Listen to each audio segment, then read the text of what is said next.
What is up, everybody? Welcome to the National Rock Racing. We're here for Rush and Rowdy, the third race of the National Rock Racing Association. As always, I am Matthew Holt. With me is the talented and lovely Bree Mulder. And we have an amazing day of racing here. Bree, what do you think we have going on? Oh, man. Well, first of all, we got to give a big thank you to Edelbrock for presenting this weekend's event along with us. So huge shout out and thank you to them and all of our sponsors for helping us do what we do here with the National Rock Racing Association. Matt, I think we are going to see some really fast times today. We saw a little bit of extra carnage yesterday in our UTV Stock and UTV Cup classes. Nothing too crazy. A couple of kind of unexpected rollovers and some tree tagging going on the course. But I think that things have changed a little bit here on the course since last time we were here at Rush. The jump that used to be there is just a ledge now. That ramp at the bottom is gone. So course is a little different than what we've seen here for the last couple years at Rush. So I think that's going to speed things up and hopefully just keep things moving today with some really good, exciting, fast runs. But you know what? We've been wrong before, and we saw a little bit of that at Wildcat and even Windrock earlier this year. Yeah. So, I don't know. We're just here. We're along for the ride. We're here to enjoy the day, come what may.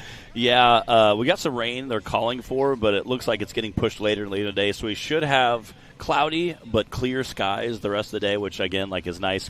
It's pretty warm here yesterday, so hopefully the cloud cover will give us a little bit of shade. I'm sure all of our fans out there will appreciate that.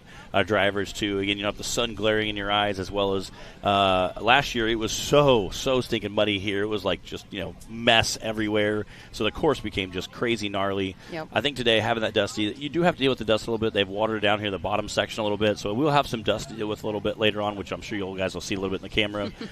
Unfortunately, I don't think that's going to be up. I mean, fortunately, that's not going to be a problem for the drivers. They're going to be going so fast. Hopefully, the dust will be behind them. So we'll have to contend with it. But the drivers, I think, won't have too much. I've seen some side-by-sides and a few bouncers playing last night. I think we're going to see some quick times. Again, Wade Good with his big motor change this week, so I know that was kind of crazy. He was out here playing last night. The buggy looked good. I talked to him this morning. He said everything felt good. So I think he's going to have some quick times. With Timmy Cameron out here, I'm making Timmy might do all right. Making a great showing. Fast run. Dan Bowman, I'm excited about. I think he's going to do very well. I was talking to him this morning. He has kind of a game plan going in. So I said, just carry lots of momentum. I think the ledges will be fine. He said, sometimes we carry in too much momentum. He said, that's been my problem. So going to try to give that a little bit of pause. But he said, I think everything's going to go well. So Nick Reich out there, again, definitely been a contender this season. So. Yep. I'm really excited to see how it shakes out. I think it's going to be a lot of fun, and the drivers are going to really, really enjoy this course. It's going to be a fast course, lots of fun, some long uphill, some long downhill. So you're going to kind of hear that buggy roar. I think we're going to see maybe a few silly mistakes. We saw that kind of yesterday. Some guys in UTVs kind of just cornering a rollover. Again, Bert Savvy, find another tree, Poor Bert. Bless his heart, but it's, again, some longer courses. Again, here's our great course layout. Thanks, graphics team. Appreciate that. This is going to be the first course through the bouncer. Again, you can see heading up that long straightaway, kind of a hairpin turn, coming wheezing all the way back down. And then we're heading up those big ledges Bree was talking about this morning. And then kind of just a long sweeping downhill. And that big, long last downhill, there's nothing super crazy. Yeah. There are a few ledges, but nothing really rowdy. We're going to see some time made up on that part. Yeah, and I think that's really where you can make up some time. A nice big long straightaway and then a long downhill section. I think you're going to see some guys really pour on the speed. And again, those guys that are able to kind of capitalize on that downhill, I think are really going to push themselves up on the podium. Yeah, and what we've got out here is a nice mixture. We've got some of that hill killing, rock bouncing, traditional type course that we like. We've got some rock ledges in there, and then we've just a nice long course too. So I think it's a good mixture here. But we are going to be starting off with UTV Bounty today. Just like we always do, our Bounty drivers will be racing the exact same course that the bouncers are going to be racing on. So they're going to be showing us the line. And and again, they might pick a little different area. They got some wide berths on some of these hills. Looks like Clay Cason going to be starting us off in that 401K. Looks like clock is hot. Again, these guys in the Bounty Series are running the exact same course as the Rock Bouncers.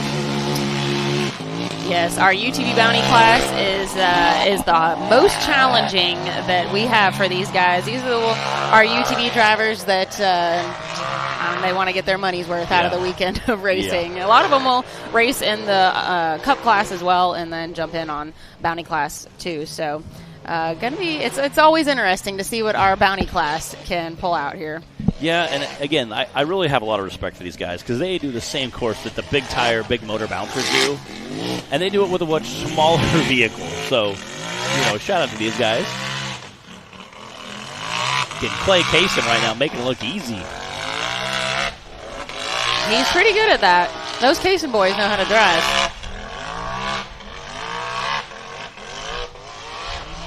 All right, out the top. Again, now he's going to run that long straightaway. Clay is coming off a second-place finish in our Cup class yesterday. See if he can end up on top of the podium in Bounty class today, too. There we go. That's a 69.114 from Mr. Clay Kaysen. If you're just joining us, that was our very first driver of the day. Welcome to Hillside Live with Bree and Matt. Thank you to our online audience for joining us on the Rock Racing TV page and to our television audience for joining us from Power Sports World. We got a full day of racing coming at you here from Rush, Kentucky. And Bert Sevi is ready to leave the line. Yeah, we saw Bert do some racing with us yesterday. Had a little bit of an unfortunate tangle. Oh. Come on, put it back on the wheels. He's trying. Dang it. I thought for sure he could put it back on all fours. Again, there's some pretty big ruts right there. He had an unfortunate incident with a tree yesterday, so they did some work between Course 1 and Course 2, got it put back together, and great to see him back out racing with us today. Oh, this is a tough weekend for Bert. It's been a tough couple of races for Bert so far. But you know what? I love his attitude. He's always, him and his daughter Aubrey both just great to hang out with, fun to be around. They've always got a great attitude, and they're here no matter what happens out on the course. Bert comes back for more next time, so we love seeing that. Yeah, and again, Bert's tenacity. a great guy. We love seeing him come out again. Like I think the same thing. I think his positive attitude is just awesome. His daughter Aubrey also is a big helper. She loves to help us give out trophies when we do our podium awards, and she's been helping me hand out wristbands during our drivers' meeting. All right, we got an AMSOIL action shot. Again, this is Bert Savvy. He's our second UTV Bounty driver here. Out here at Rush Offroad Park. And he came up, you can see there's a massive ledge to the right there, so a lot of drivers are kind of pushing to the left. And unfortunately, a little bit of a ravine kind of bounced him over. Took just a tiny bit of tumble, but unfortunately enough to take that cage on over, which stinks because, again, he had a nice smooth run and actually made it past all the hard stuff. So,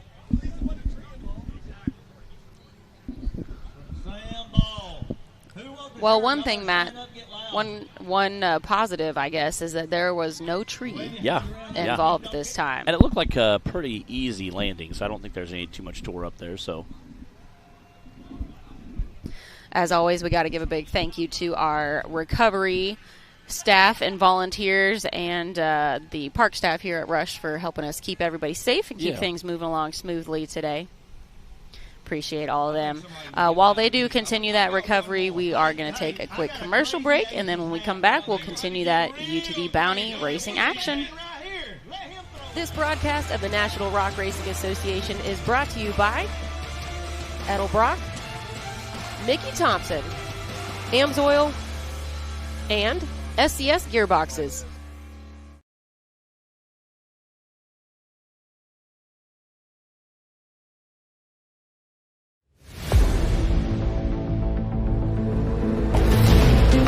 The trail doesn't take it easy, so why should your Jeep? Supercharge your Jeep for improved capability, power, while keeping your warranty and trust in your vehicle intact. Born for the trail. Now evolved to be the best. Edelbrock Superchargers. Add the power your Jeep's been missing.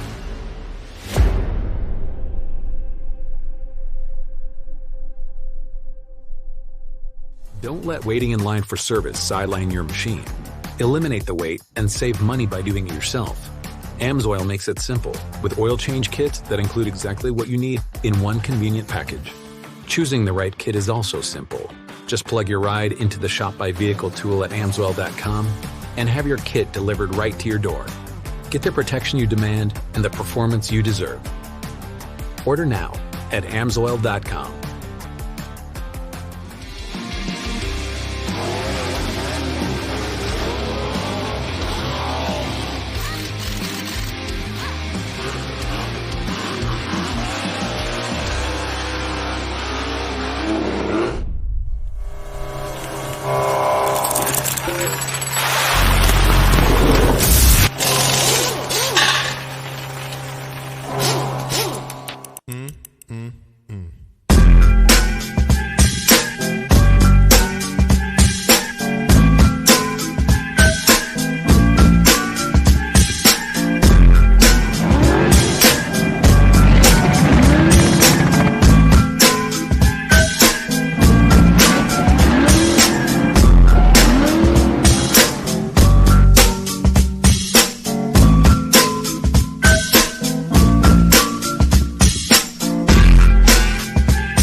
All right, we got Josh Krupinski sitting in that race line starting gate.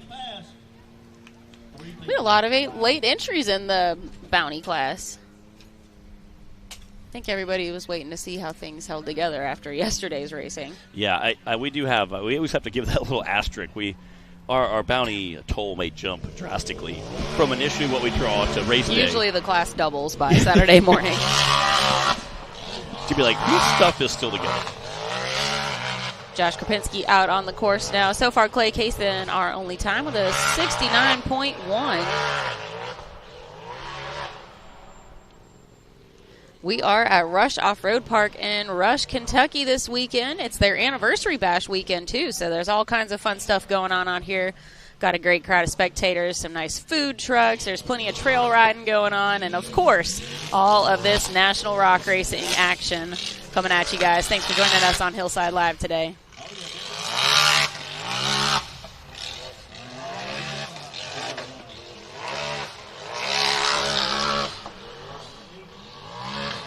That is a long, steep climb from the bottom of this hill. As always, what you see on your screen is not quite up to par with how it actually is in person here. The hills are much steeper in person. Ledges are taller, all of that. So, it's like the Jurassic Park. The objects in mirror are closer than they appear when the T-Rex is running behind them in the car and the Jeep. So you guys just going to have to take our word for it. That's how it is out here, too. 72.006 for Josh Krupinski. That is second place. Man, we've had two racers in there second right now.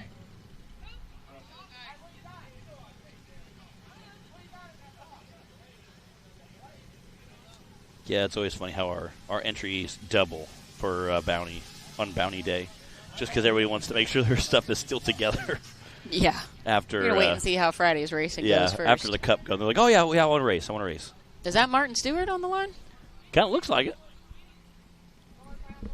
With our late entries, it's kind of a surprise. It is. When we have stunt doubles, too, who hop in for other guys and race who's racing for who, and it's always interesting to see, Speaking of, we do need to make a correction to yesterday's racing. We were not made aware that Cody Kaysen was actually driving for Max Lawrence yesterday and indeed won the race. So we just thought Max was doing a really great job out there. But it was Cody Kaysen that was driving for Max yesterday, if you guys were watching that. This is Martin Stewart out on the course now.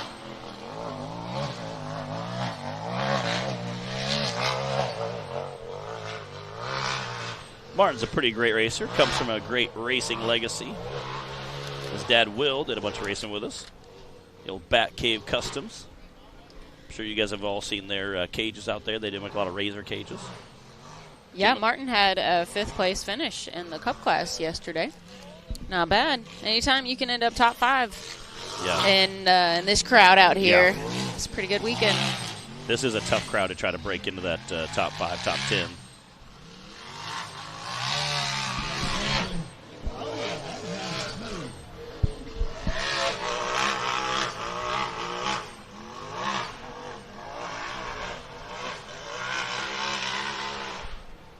Again, these guys are making it look pretty easy, but I assure you, this is a very, very difficult hill. This was almost a bounty hill a few years ago. It really was. It was a scary hill. Yeah, it was very scary, especially when we used to have that big leap of faith out there. Yeah. Wow.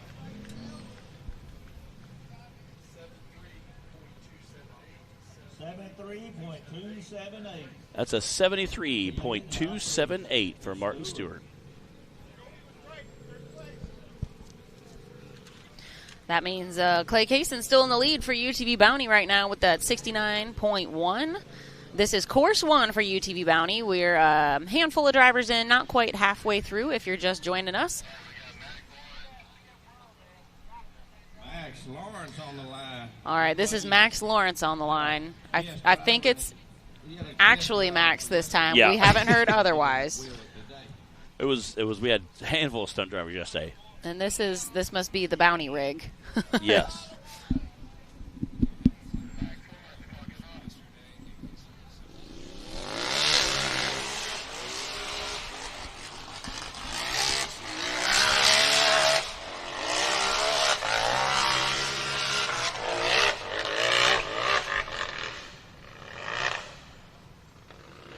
Again, there's some gnarly ledges right up there.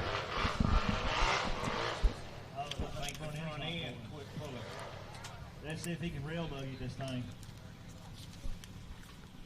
They're saying his front end quit pulling. Uh-oh. This dust is so bad when you have to stop.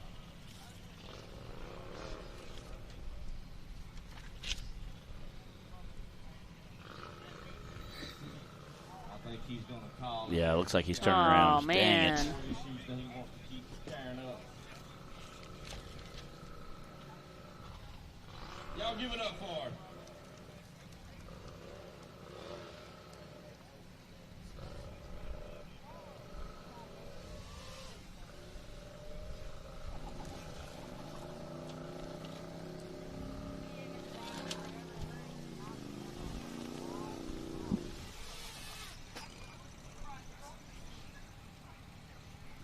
Gonna have a DNF, it looks like. I hate that for him. Also, over there, y'all need to go see Meemaw. She's got just a few more of the event shirts left. And all y'all that drinking these cold drinks, she wants the tabs off of them for St. Jude. She makes those. So go over to the Southern Rod Racing tent. She's got the event shirts. You don't want to miss out. She's got a few left. Also, I've got some Amsoil stools. Who wants a stool to sit on? Prop your feet up. Who needs something to prop your feet up? That guy right there looks serious about the stool. Look at him waving his hands like a wacky waving a inflatable arm shoe fan. And he can kick. Looks like Max was able to Joey, we got to bring the big boy competition ease off back. the course. I've been looking around Hate to see that for him. Yeah. candidates. And we've got Brian Smith on the line next. And that Vandal buggy. Brian raced with us yesterday in the Cup Class 2.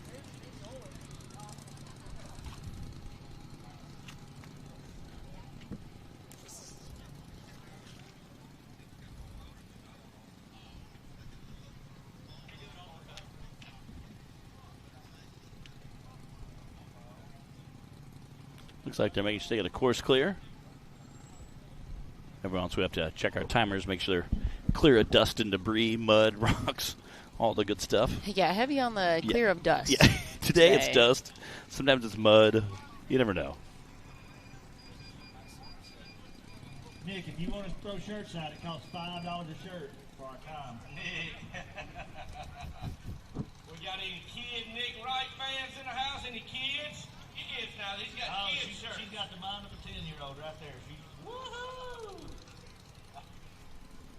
She's got a kid sitting Saturday. What's this? Oh, we got some cool stuff right here. Did he sign them? He didn't even sign these. We're going to have to track him down. Make sure you go find Nick when he's on the podium later and you get his signature. All right, here comes Trip. What size kids are those? Smalls, mediums? Oh, I see a kid. He's tall. Look at that kid. He is so tall. Y'all get loud for him up there. All right, guys, we are getting our drone ready to fly. And we are ready to send Brian Smith off the line now. Yeah, drone's batteries are kind of important.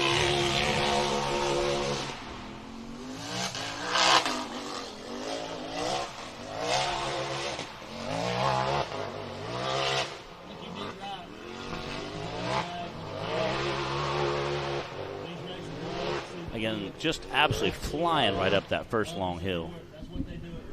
Again, a couple ledges here. You can see him checking up just a little bit. He's going to have to fly if he wants to beat that 69.1 from Clay Kaysen. Making his way up those Edelbrock edges. Ooh. Uh-oh.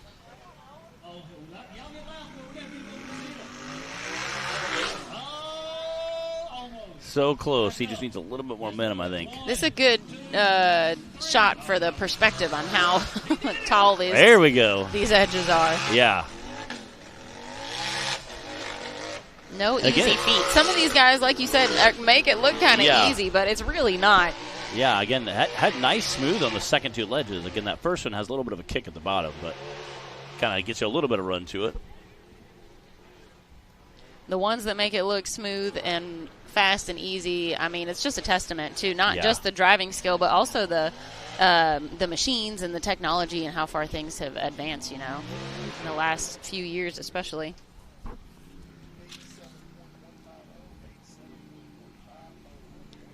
.150 for Brian Smith.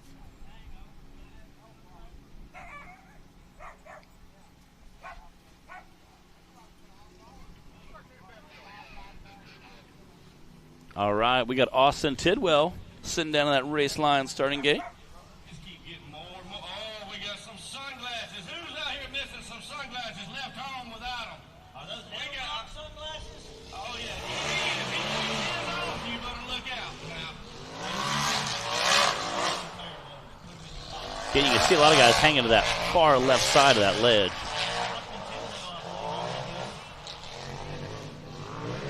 Coming to the top by those RCV rocks.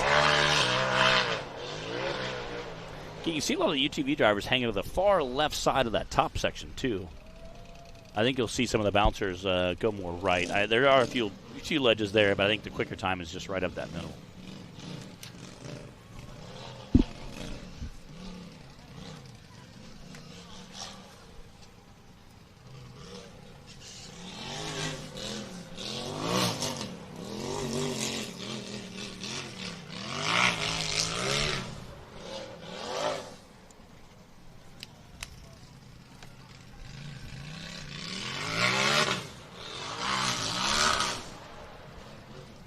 Oh, man. Drone's taking a little bit of mud there.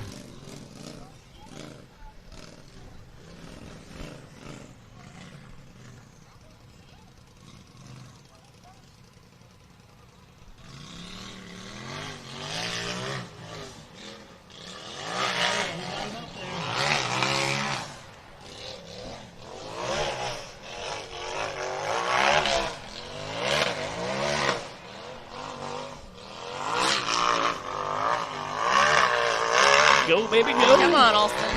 Nice. There we go. He got up there. It took a little fight, but we got him out the top. He's heading down the hill now.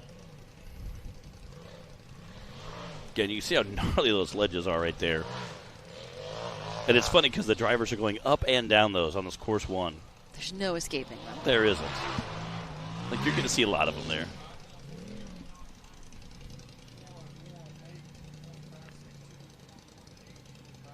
That's a 118.562 for Austin Tidwell. Casey Howell on the line next. Casey won our last Bounty race at Wildcat, and that one was a doozy. Yeah, that was a pretty rough race. I think we all had one person. I think Casey was the one that finished course 1 and course 2. I think he was. I think we had everybody else DNF, so second and third place were it was rough. Going off times, I think, for course 1. Course 1, yeah.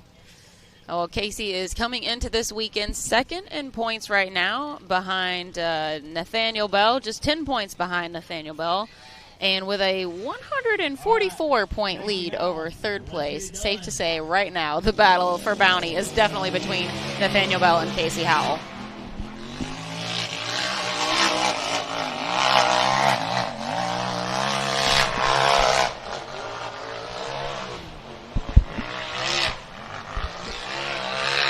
And again, shout out to our UTV Bounty guys. They are actually making this look very easy.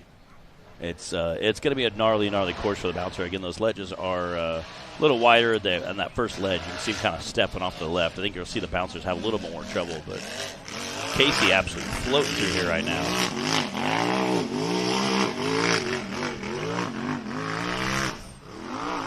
Oh.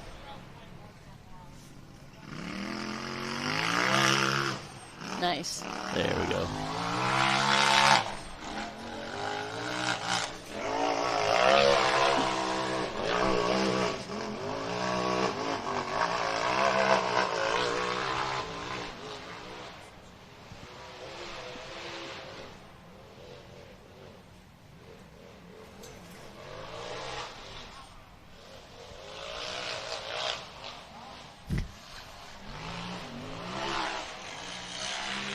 There he goes. Flying through the finish line.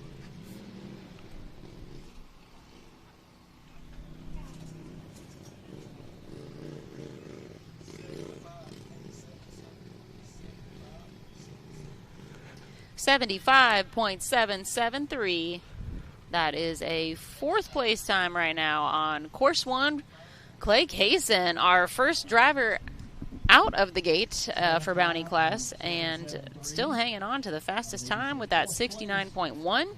Then we've got Josh Krapinski with a 72 and Martin Stewart with a 73. We still got a couple drivers to go, though. Course 1 for UTV Bounty class. This is Riley Pete leaving the line now.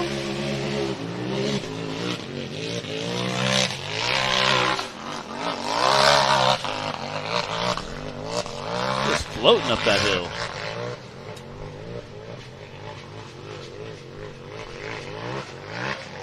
Choosing the far left side of those RCB rocks. That looks like a pretty smooth route. Yeah. Again, I think we've seen most of the UTVs take that far left side. And again, as long as you have one guy that does it successful, I think the rest of the guys kind of just follow suit. Especially in this series, because it's such a difficult task to get these things through the course. So Riley Pete making it look easy.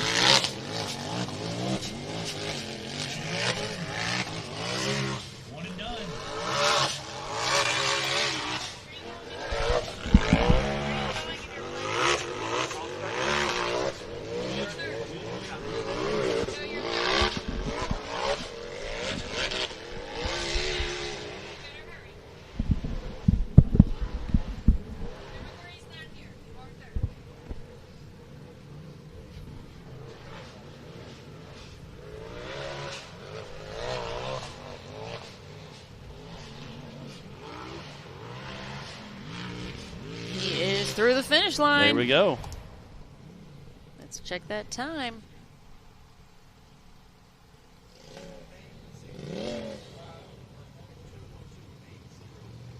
That's an 80.212 for Mr. Riley Pete. Looks like we've got Nathaniel Bell on the line. Nathaniel, our current points leader in Bounty class by 10 points over Casey Howell.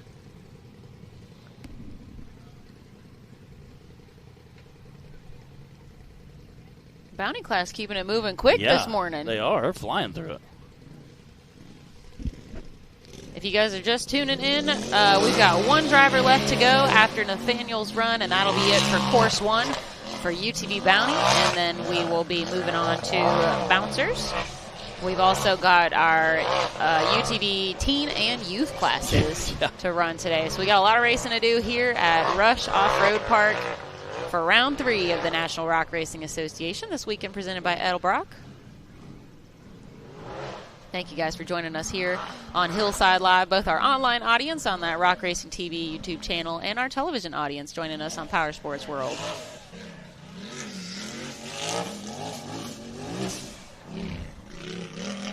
See if he can one-shot all the Edelbrock edges. Yeah. That's definitely what it's going to take if he wants to beat Clay Kaysen's time. Yeah. He was down here playing this morning, so I think Nathaniel Bell will do a pretty good job here. Man, Clay came out on a mission. He did. Though. It's going to be a tough job to beat his time.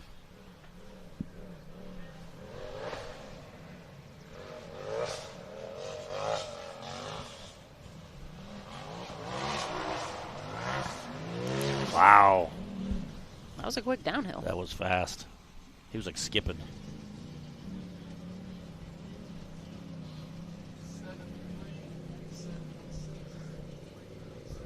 That's a 73.716. Not quite fast enough to edge out Clay Kaysen. I think that's about a 4th place time right now on course 1. And we've got Hunter Shane on the line now. I believe he's going to be wrapping up course 1 for us. This is going to be a name to remember. Showtime Hunter Shane. You got any fans of that kid? He's the real deal. Showtime Shane. Showtime Shane. I like that. He came by and dropped off some shirts and stickers and koozies for Matt and I. You guys know the way to Matt's heart is snacks and swag. Yeah, yes, for real. Stickers and Snickers, as I like to say. Stickers and Snickers. So that was real nice of them. We appreciate that.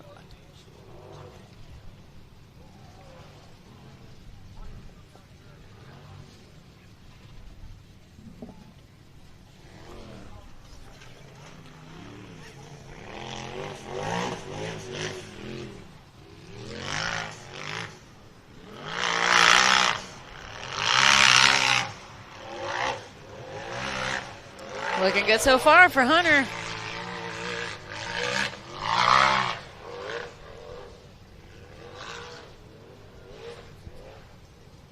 There we go. That great drone shot brought to you by Dearborn Drone Co. Appreciate those guys giving us this awesome back end shot of the hill here. This Mickey Thompson mountain.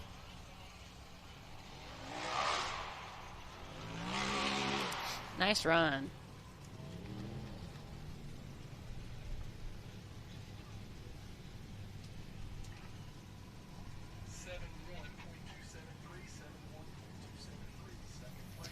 .273. That's good enough for 2nd place here on course 1. And I do believe that wraps up course 1 for UTV Bounty. We will do a rundown shortly.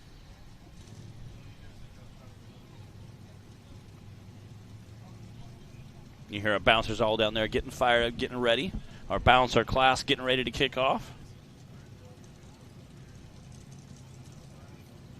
Again, there's a great shot of the hill. See all that course? All right, here's your top 5. Sitting at number 1 spot is Clay Kaysen. Right behind him, Hunter Shane. 3rd place, Josh Kopinski. 4th place, Martin Stewart. And 5th place, Nathaniel Bell. Hey, nicely done to our UTV Bounty class with only a couple of DNFs. It's a lot better than Wildcat, and I know those guys are glad for that too. So well done. That was a great first round from them.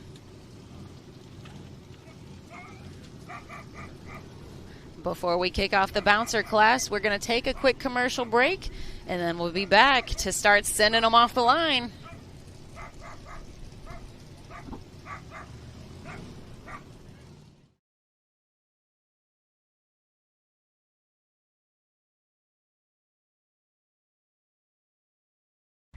What you want?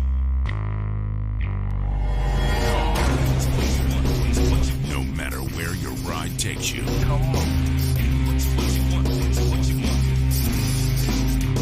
Whether it's a quick trip or a slow climb. When you choose RCV Performance Axles, you're guaranteed to finish every time.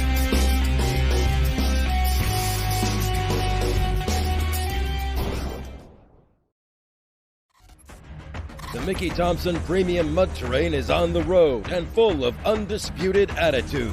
The Baja Boss MT. No compromises, ever. We are purpose-built tires for truck and Jeep enthusiasts everywhere. All mud tires are not created equal, and here's the proof. Powerply XD construction, asymmetrical tread design, extreme side biters, and more. Find your tire size today at MickeyThompsonTires.com.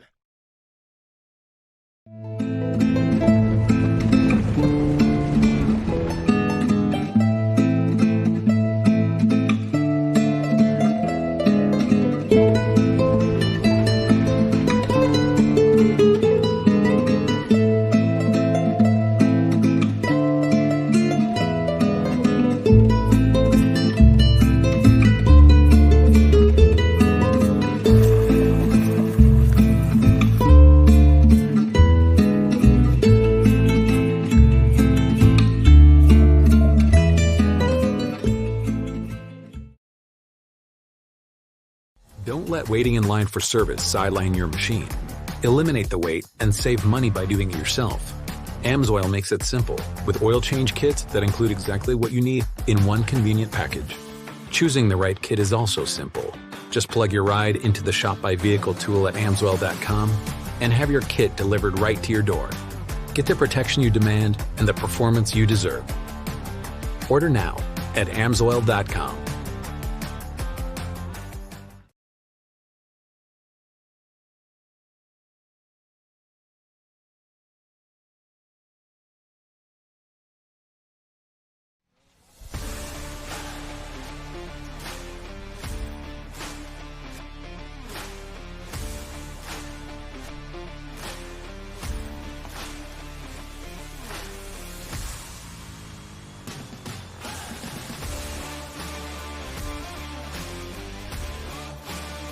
Welcome back, everybody. We are just about ready to start sending some bouncers off the line for our Mickey Thompson Bouncer Cup class. This is the Unlimited Bouncers. We are here at Rush, Kentucky for an awesome weekend of racing. It's their anniversary bash weekend, so we've got all kinds of great stuff going on. Awesome crowd of spectators you can see there. We've got a nice lineup of food trucks. There's plenty of trail riding going on. And, of course, all of this National Rock Racing action coming at you. We just wrapped up our UTV Bounty Course 1 and are just about ready to be sending them for Course 1 of the Bouncers. I've got Trip Pullen joining me up here in the booth now. We sent Matt off so that he could get ready to roll for his spot in line for racing, and Trip is going to be filling in. Welcome, Trip. Yeah, I'm so excited to be back here. This is one of my favorite parks. Coming here, it just brings back so many good memories, and just the crowd today, the energy here is just unbelievable out there. I've been in the pits. The racers are pumped up about these hills. They're excited. There's nothing too dangerous for them this weekend. They're excited to go fast. Yeah, that's what we're expecting to see for sure. Matt and I were reminiscing a little bit yesterday about some of our memories here. We've been coming to this park for so long. I did a UTV survival race here with my dad. It's been several years now, but we had a blast doing that. Matt was sharing some of his racing experience here. So, we got a lot of history here at Rush, and it's a Mega Truck series I used to come here with, so all kinds of stuff. We'll be back in the fall with those premier Mega Truck racing series. Yeah. We'll be back. We've been doing those for like 3 years now. Yep. So. Yeah, good stuff happening here. Before we send our first driver off the line, we want to take a quick look at our points coming into this weekend. Tim Cameron is in the lead with 206 points, followed by Nick Reich, and then Wade Good, Brandon Davis, and Clay Kaysen are rounding out our top 5. And then 6, Cooper Bentley. Then we got number 7, Dan Bowman. Then we got number 8, Bubba Bacon, followed by Little Tim Bacon, and then Ethan Jones. And I got to point out that there is only 2 points. 2 points between the Bacons. You know, and I saw them pull in this, and they were in the same motorhome, so I think maybe whoever loses this has to drive back home. That could be. We love a little sibling rivalry. All right, guys, let's head to the line. Kenneth Cozine is going to be kicking things off for Course 1 of the Mickey Thompson Bouncer Cup. That's such a sharp-looking buggy. I know he's been working on it all year, just trying to get more seat time and get comfortable with it. So he had a big smile on his face, so I'm excited to see him run. Yeah, seat time is a big deal in this sport. It makes such a huge difference. And when you've got a brand new buggy, either a brand new built or one you just acquired, it takes some time to get used to it, you know? It does. All these vehicles are one-off builds, and even though there's some similarities between them, they all feel and drive a little bit different. So, and then when it's a brand new build, of course, there's working out all those bugs and kinks that comes with that. So, Kenneth calls this bouncer Double Down. It's a Sunfire off-road build. He's been doing a great job with it. Kenneth comes out of Sparta, Kentucky to race with us. Don't ask me where that is or how far away from us here in Rush it is. It's not too far. He can still be called a local. I don't have my Kentucky map in front of me. Uh-oh, and the Edelbrock edges are already proven to be a little bit of a challenge. It's like you can't hit it too hard to throw the front end, but if you just happen to have enough momentum to get it back over and get the front end back landed back down. Trip, I'm going to go ahead and say we might be seeing some back flips and a few little rollovers here, even though this is not the hill has changed since last time we were here. It's not the leap of faith anymore that it used to be.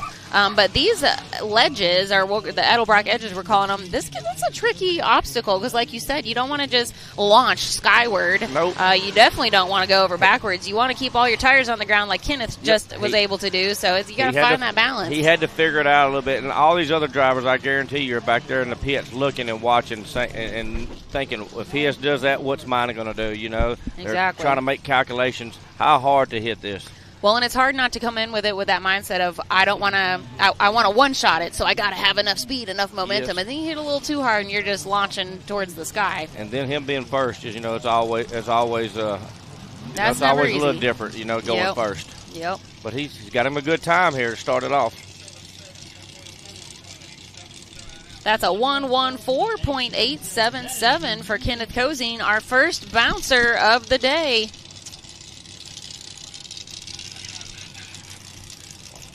Looks like Ben Driscoll on the line next. Oh, yeah, repping his flat concrete company there. I was just messing with Ben there in a second in the pit. I was giving away those Amsoil stools out there, and I said, do you need one of these?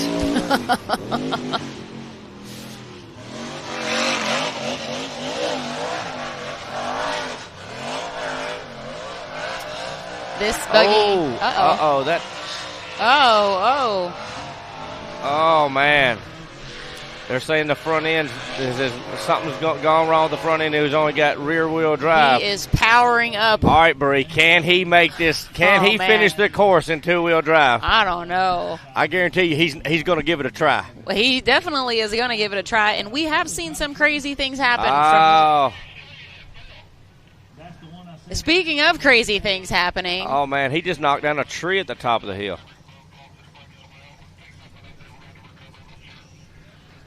I thought he was in concrete work, not tree work. I think he may be doubling down. He might be. Oh, man. Well, we got recovery up there trying to assess and assist.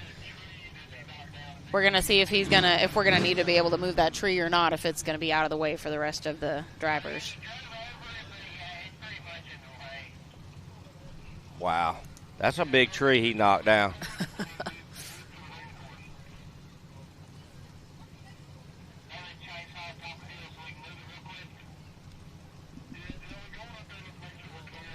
Once again, thank you to all of our recovery staff and volunteers and the park staff here for helping us keep everybody safe and keep things moving smoothly.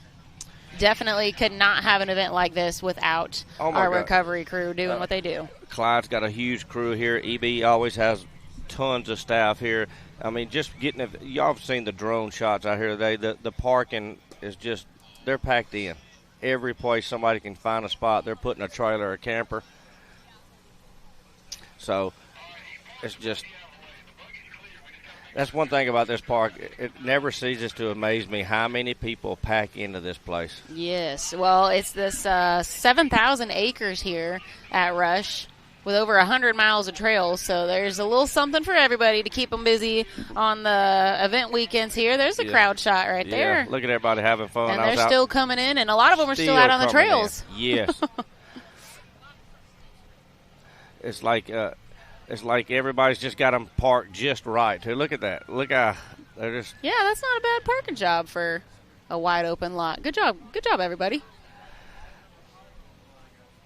All right, we're hearing that Ben was able to get his buggy off the course and park it up there, so we don't need recovery for that, and I think they've gotten the tree situation figured out. And it looks like we've got Matt Holt on the line now.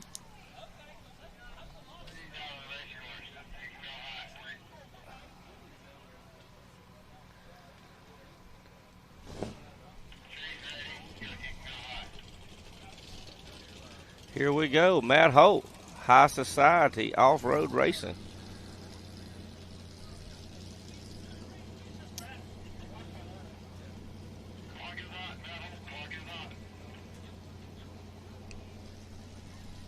All right, Matt, let's get it. Get that hyperactive buggy going. Here we go.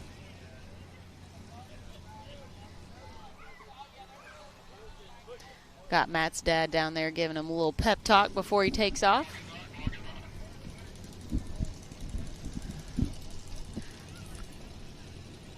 Speaking of dads, I think it's awesome in this sport how it's such a family-oriented sport for so many of our drivers out here. I mean, they're either racing along with their family, they've got their kids in the youth class, or the teen class maybe, or whatever combination of classes it is. And if they're not all racing together, then they're here. They've got their easy up set up. Everyone's hanging out here for the day, here for the weekend, really, having a great time. We often do dinners together on Friday nights in the campground. And like I said, Matt's dad was just at the line giving him that last-minute safety check and pep talk. They travel together. A lot of us do that. You know, it's so cool, and I think that it's one of the things that makes the sport special. Yes. And engaging is when you got your whole family involved in it along with you. Yeah, it's nice to have your family and, you know, close friends here to watch you and cheer you on. I know my dad and I, when we were both racing, we kind of said we kept each other in it because it was our thing to do together. You know, it was fun. It was our hobby. Yeah. And he got me involved, and then because I got involved, it kept him involved, you know, and we had a lot of fun with it, and I know that's how it is for many of the families and the racers out here. That's what it's all about, especially with a big, long season like we have here. I mean, you're on the road a lot of weekends together, you know. And then when you get back, I'm sure there's always something to do in the shop to get it back. Always. You got to wash something, fix something, unload something. Come on, Matt, get that thing up a hill. He's looking to get that right bounce just to get the front end up and over this ledge. Oh, speaking of front end, I think that his just broke. Looks like it may be a front end day. Yeah, it's not looking good so far. Out of the 3 drivers that we've had on the hill, 2 of them broke. They're saying front drive shaft again. Oh, yeah, he lost a drive shaft. You know, I guess, you know, when you're picking that front end up, you know, it don't look that high maybe on camera, but they're 8-10 foot in the air there and slamming back down. Those front end drive shafts just don't like that. Yep. But you know, a lot of these guys carry spare parts, and they'll have their crew or the other racers who's not racing that they've got parts, and they'll help them put them on. That's what's so cool about. Yeah, another one of the great things about the sport, not just the family involved, but how we call this our race family. That's you know, it might not be the people that are actually related to you, but everyone's lending out in the pits. They're all working on somebody's buggy, trading parts and tools and whatever, even though it's your competitor.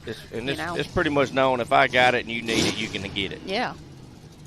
Love seeing that. I think every racer out here has benefited from another driver at some point. You never know when it's your time. Yep. This is one of my favorite young drivers here. I say young. I got to eat breakfast with him and his mama Penny the other day at the Waffle House, and just carrying on. And I nicknamed him Chocolate Milk, and he's it's kind of stuck. And it's good to see and just to be able to sit down and talk and catch up on things. This is old Cooper Bentley on the line. Chocolate Milk. He is fueled by Hershey's. Yes, and, yes. And it's dairy.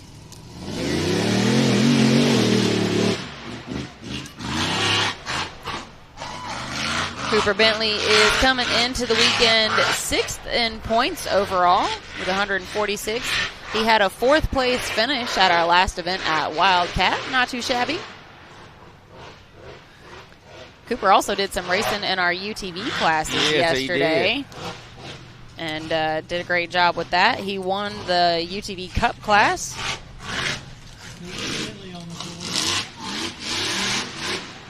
He's getting more and more comfortable with his big buggy, but that UTV, he has just got it dialed in.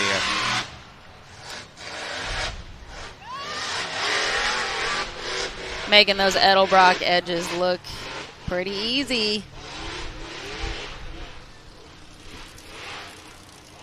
He is definitely moving.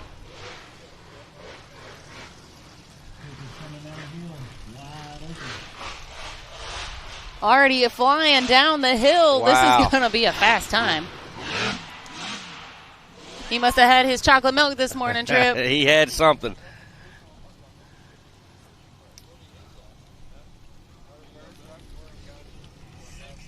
Ooh. Wow. 68.067 for Cooper Wow, Bentley. that is setting the bar high for the rest of the pack. Oh. That is what they're all going to be trying to beat now, but we've got, man, a pretty stacked list of drivers in our bouncer class today, really in all of our classes this weekend. And on the line right now is Wade Good. We know he's going to be giving it all he's got on this course. I talked to Wade a little bit earlier, too. He's really trying to get used to this rear engine. He says he loves the rear engine for the downhill. Yep. He don't feel like this new buggy is not pushing when he goes down here, and he's really says that's where he's making up his time this year is in the downhill. So we're going to watch right here. He's got plenty of downhill. He's just jumping off these ledges. Wade also wanted to be sure to give a big thank you. He said that he blew his motor on Sunday. By Tuesday, it was rebuilt already, and he said he's got to give a big thank you to all his people that helped him with that. He said they know who they are, but he wanted to make sure that we made mention of that and gave a shout-out to them for helping him be able to get that motor put back together and be here racing today. Well, I don't know where he got it, but it looks like it's doing work. I think it's doing just fine. He might want to keep it. I would be saying a big thank you as well. He's not going to want to give it back if it's a rental.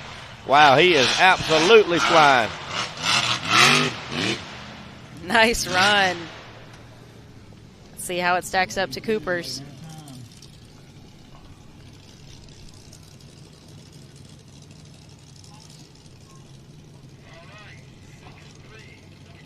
Woo! 63.753. Wow, man, I thought Cooper had a fast run, but Wade come in with 5 seconds faster. That's going to be tough to beat, guys, but that is your current leader on course 1. We've got 3 times on the board, 2 DNFs so far.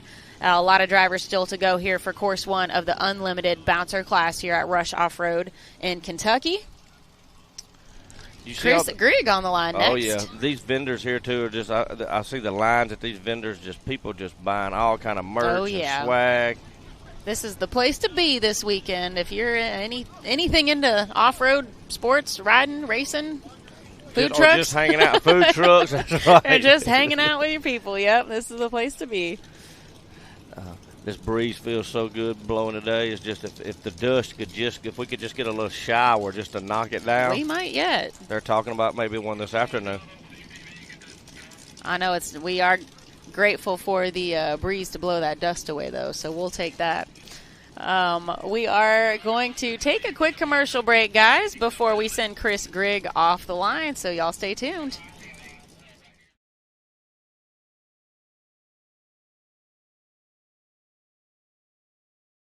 Don't let waiting in line for service sideline your machine. Eliminate the wait and save money by doing it yourself.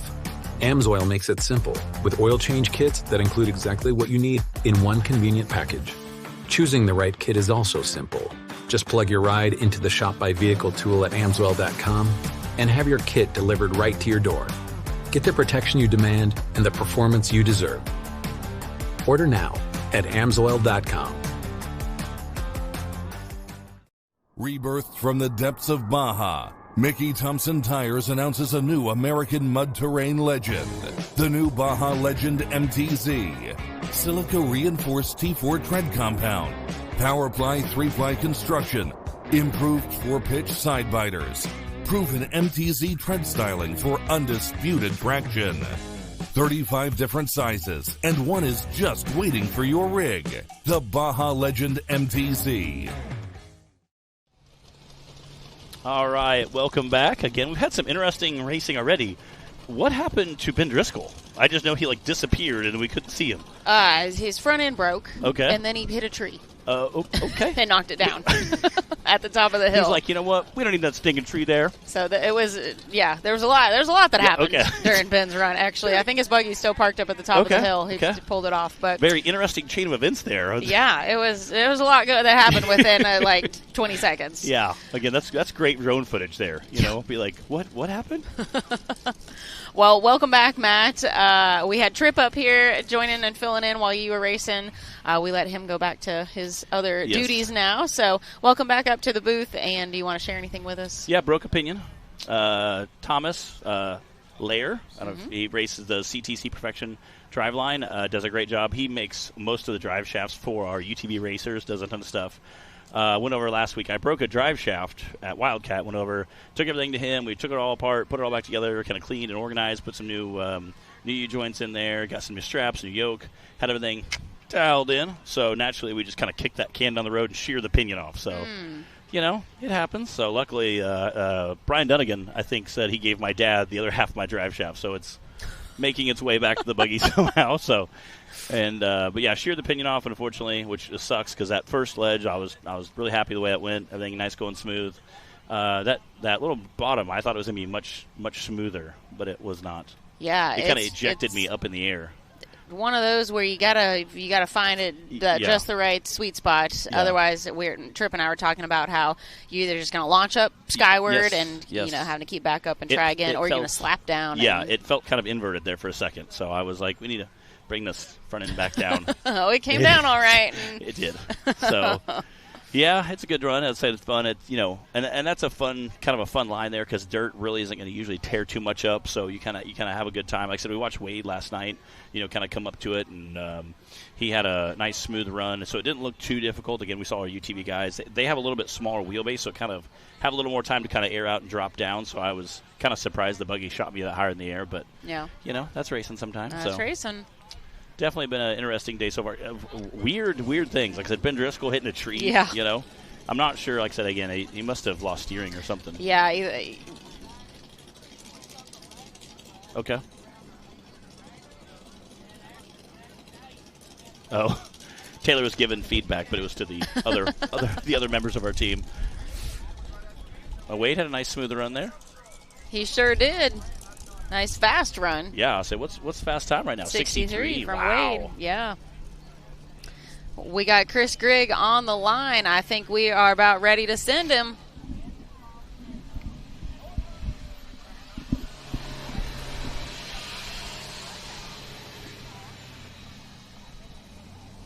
Chris ended up put a supercharger on this buggy and has done a ton of racing with us for the last couple of years.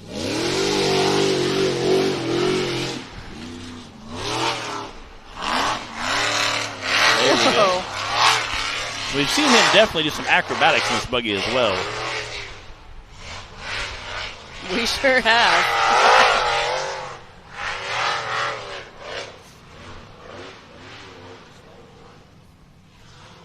Chris comes out of North Carolina to race with us. This buggy is a wide open design build, though, and they are located in Middle Tennessee. It's near your area, isn't it? It sure is. It's about 10 minutes from my house, the wide open design shop. I actually got my oil changed on Thursday, and the guy in the shop was like, Chris. He knows that I, am involved in the off-road world, and he said, "Did you know there's a shop? Have you heard of Wide Open?" And I was like, "Oh yeah, Wide Open Design." I was like, "They've done this and that. I know Adam Woodley and whatever." And I said, "Then they've got one of their buggies racing in our series right now, and there's several others out there, of course, and they do some pretty cool stuff at Wide Open Design." Yeah. That front end gets real light. You can see Chris kind of popped it up there. You need to carry. You need to. There we go. Nice. Just clawing his way out the top.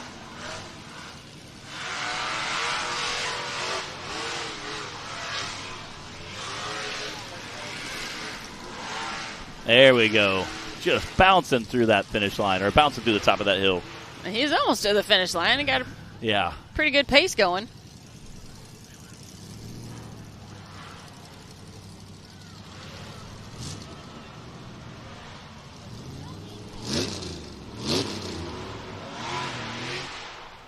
There it is.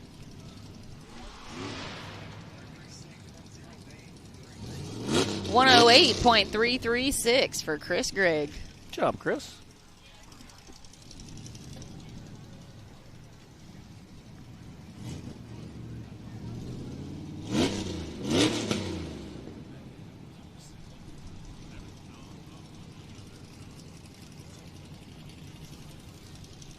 Next up, we've got Ethan Jones in Wicked.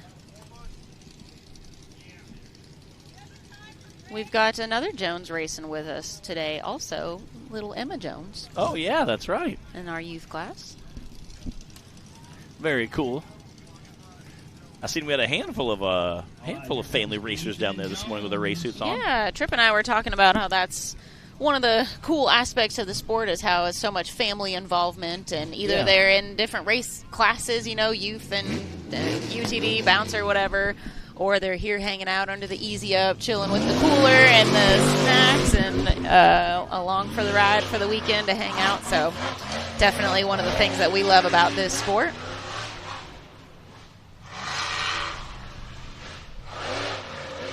There we go.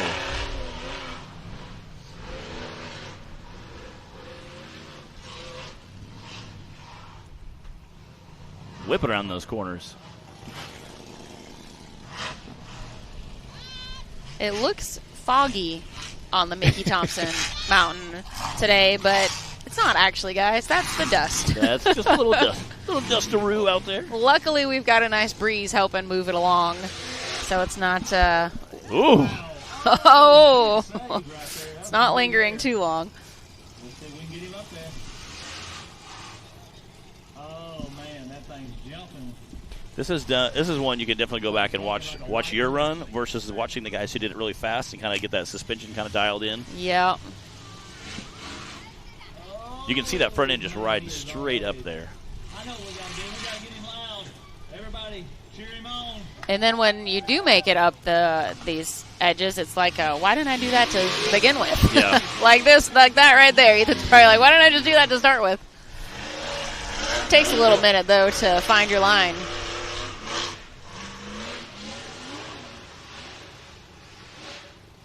And again, from that point, I think it's just a good old-fashioned horsepower climb out the top. Yep. We like those. Yeah, those are fun. Get a little squirrely there.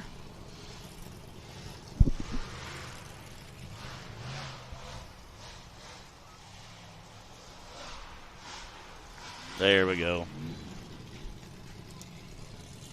All right, let's see if we can get a time on that. 115.061 for Ethan Jones. Fastest time right now is Wade Good's 63.7. And then behind him, we've got Cooper Bentley with a 68 and Chris Grigg with a 108. Those are your top three right now on course one of the Unlimited Bouncer class. But we are only maybe a third of the way through our drivers. We've got plenty to go here for course one. And then we've got three other classes to race before we run it all back again with course two for everybody. So full day of racing still coming at you here from Rush Off-Road Park. Thank you guys for joining us here on Hillside Live, either online or on Power Sports World Television. If you miss any of the racing action from this weekend, you can always go back and check it out on the Rock Racing TV YouTube channel. There is all kinds of great content on there, not just from this weekend or even just from our event weekends, our races, but all sorts of fun stuff on there you guys can check out. You can also head to nationalrockracing.com if you want to find more about our schedule of events, our driver bios that are available on there, point standings for the season and past seasons also if you're interested. all kinds of good information on there as well. That's nationalrockracing.com.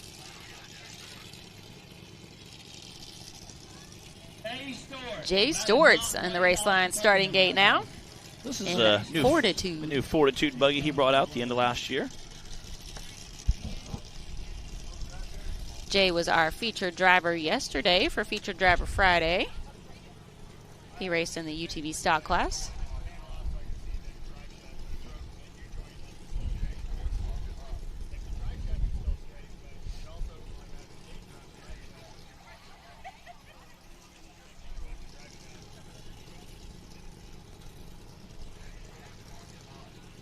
Jay's one of our drivers that comes from Perryville, Missouri to race with us. There we go. Kind of riding a wheelie up in that Ford buggy. This is a Jake Pike built bouncer. We've got a few of those out here. Known for being lightweight and having some lovely welds. Yeah.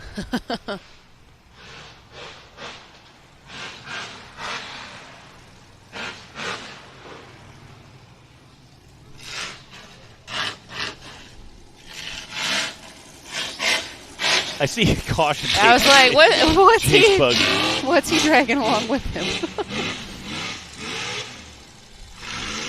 Nice.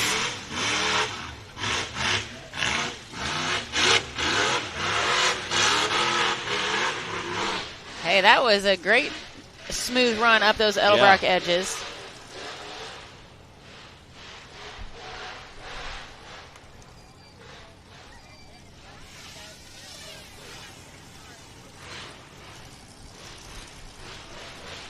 There we go. Nice smooth run by Jay there. Very nice.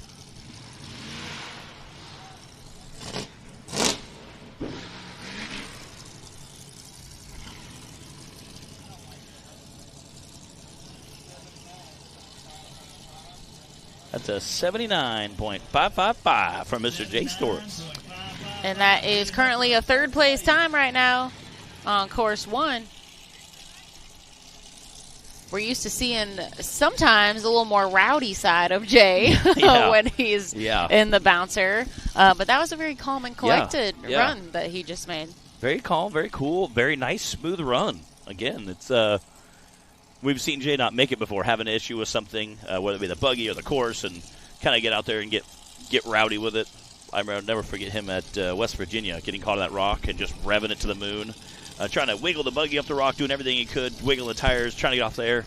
And me and you were literally sitting on the back of the trailer. I actually took my headset off just to hear that buggy echo through the holler. It was so, so incredible. Fortunately, he did put 2 rods in the pan. So. Yeah, that was sad. That sucked. It was fun watching him until then, though. Yeah.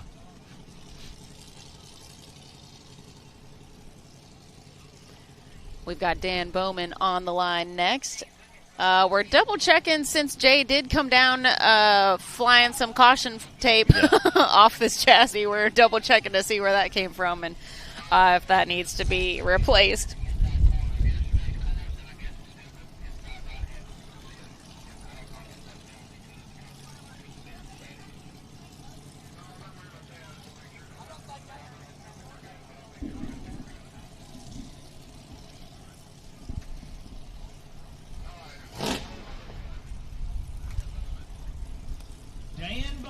Sitting on the line. All right, we got that Reclaim Racing team. Got Dan Bowman coming out of that race line starting gate. That TC built chassis, that independent front suspension, the Menace buggy.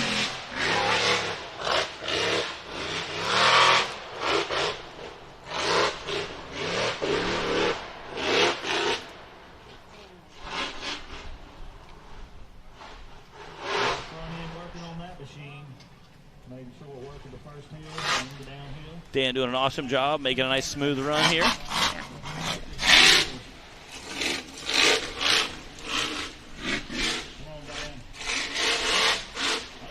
There we go.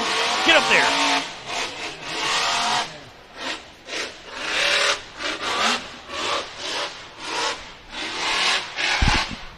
Dan came into the weekend 7th in points overall right now, only 1 point behind Cooper.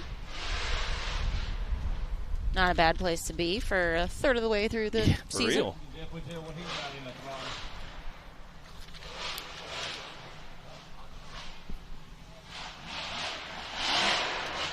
There we go. See what that time's going to be.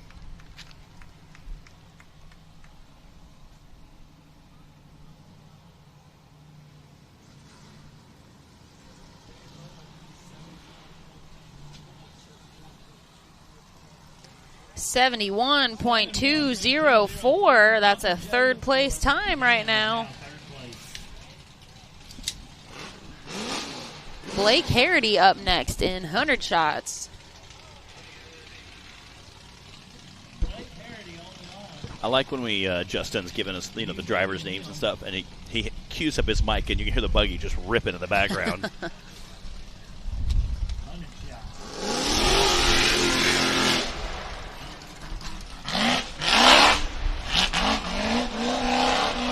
Nice and smooth.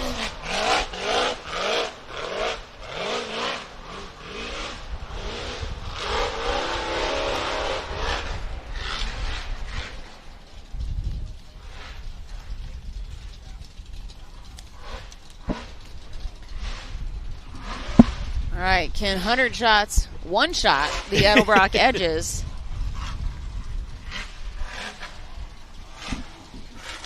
Every time I look at this buggy, I just think it looks like a big side-by-side.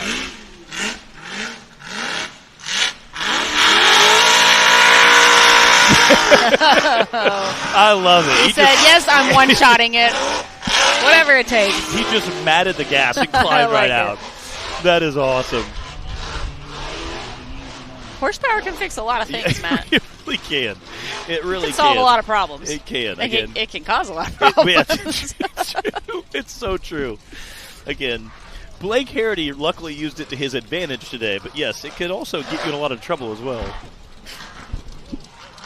Again, I love his camo wrap looking sharp there. All his stuff looks really, really nice. He's posted some cool pictures of his garage for it. He has a shop full of toys. I believe it.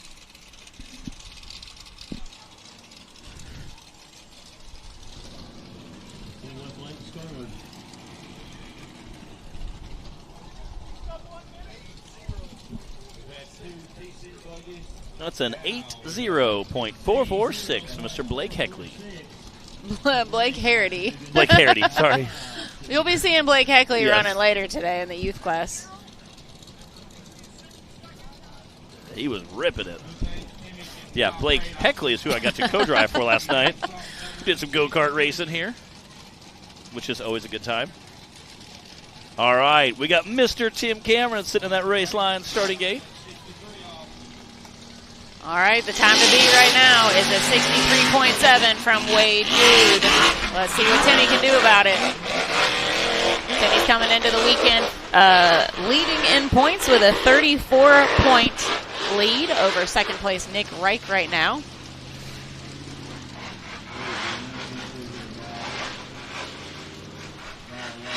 He's got his work cut out for him, though, this season, Matt. I don't think these guys are going to give him any wiggle room, any slack. We've got one of our most, I'm going to say the most stacked list of bouncer drivers this season out of any that we've ever had. Yeah. It's been a lot of fun to watch. It's going to continue to be a lot of fun to watch for the rest of the year. And I think Timmy's competition has definitely tightened up and closed the gap on him over the last season or two. Yeah. Again, we started out the season saying that. I think this top 5 is very competitive. The top 10 is very competitive. That top 5 is an absolute dogfight. 59.180 with a time like that, though. Wow. That's just Timmy showing y'all he's still the GOAT. Yeah. At least for now. Yeah, that's incredible. Heck of a run. Timmy knows his machines, and he knows the hills, and he's got over a decade of high-quality seat time. Yeah. Probably 2 decades at this point.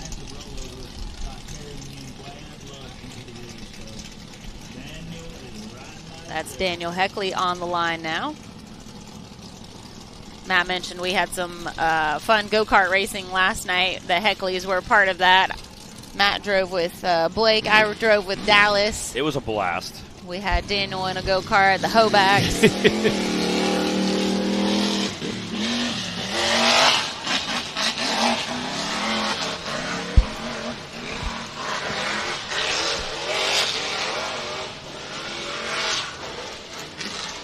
And Daniel had some rough luck in our last race. His rear steer stuck open right as he got that big rock, kind of tumbled over. And he said he realized right as the buggy started to tumble over, he realized what had happened, that it stuck open. But, you know, he said that was too late. By that time, you don't ever plan for your rear steer to stick open. Right. So he said, you know, you're thinking 5 thoughts ahead.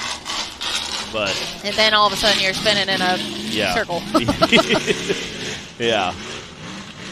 Yeah, Daniel's had a rough start to the season for sure, both at Windrock and Wildcat. It's hard to come back from multiple DNFs because that's 50 points per DNF. But Daniel's here for a good time. Yes. He's here because his girls love racing as well. He told me that last night. They love it. They're all into it. He said, as long as they are, then, you know, we're here for it. So. And he even said, we were talking yesterday, he said, you know, I realize we're pushing these things to the max. He's like, we're doing, you know, like some of our like steering pumps, we're turning 2.5 times what they're ever rated for. So he said, you push that stuff that hard, that long, something's going to fail sooner or later.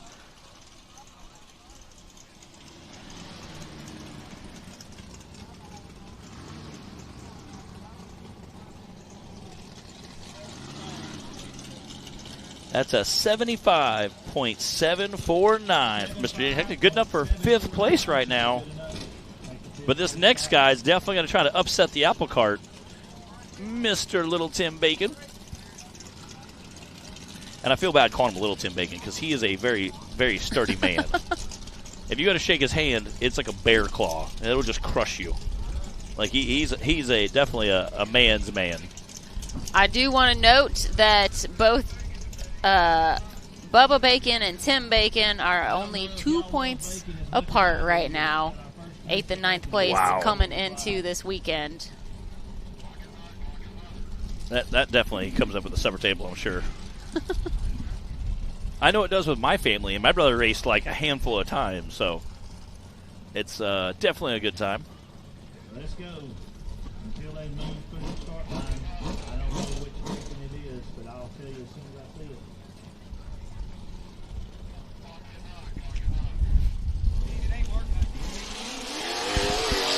And hearing that big block roar. We're calling this event weekend the Rush and Rowdy. This buggy is too rowdy.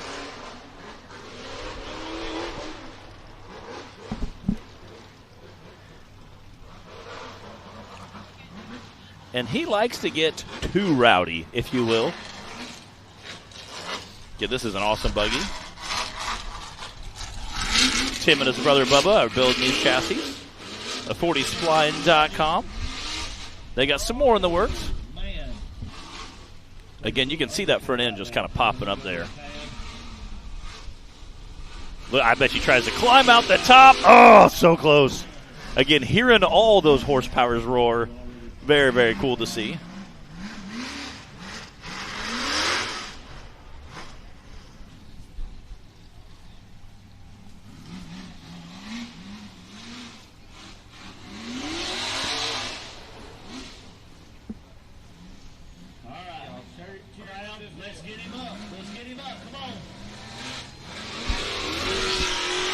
Come on. Oh. One more time. We got a chant for it. Tim.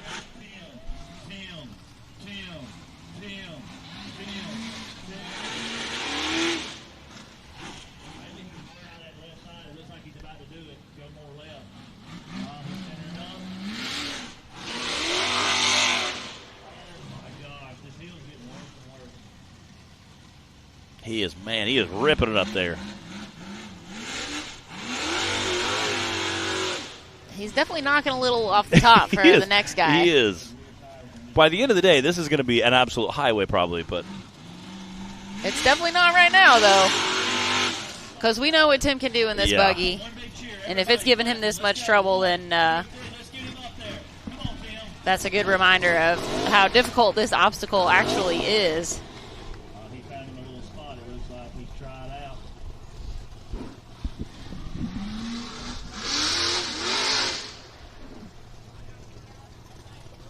I know he's frustrated in there. Sometimes the wheelbase is just in a spot that makes it more difficult. Matt, what are some of the factors that come into an obstacle like this? I mean, we look at wheelbase, tires. Yeah. The terrain, of course, it's very loose. It's not like a rock ledge. So, and that's another thing to talk about a lot of times. You look at even terrain, we talk about, the backstop of this is really solid, but the top is pretty loose. Guys are kind of just landing and pulling up. Unfortunately, you have to get the belly over that. You can kind of see that angle there. You have to get the belly over that to kind of break it to get it over. Unfortunately, he's not able to get the belly over it. Can't really get the buggy to pull out. He's trying to get the front end up. You notice when he first came up, it kind of popped the front end in the air. Obviously, my buggy launched into the air. Not how you want it to handle. You want to kind of land and take off again. Oh, he got it. Get up there. Nice.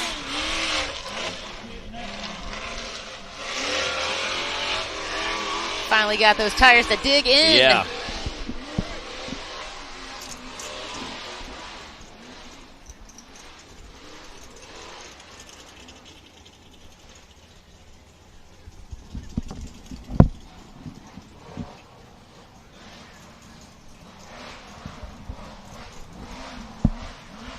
Well, I'm sure he's feeling a little frustrated right now, but way to stick with it, Tim. Get through the finish line.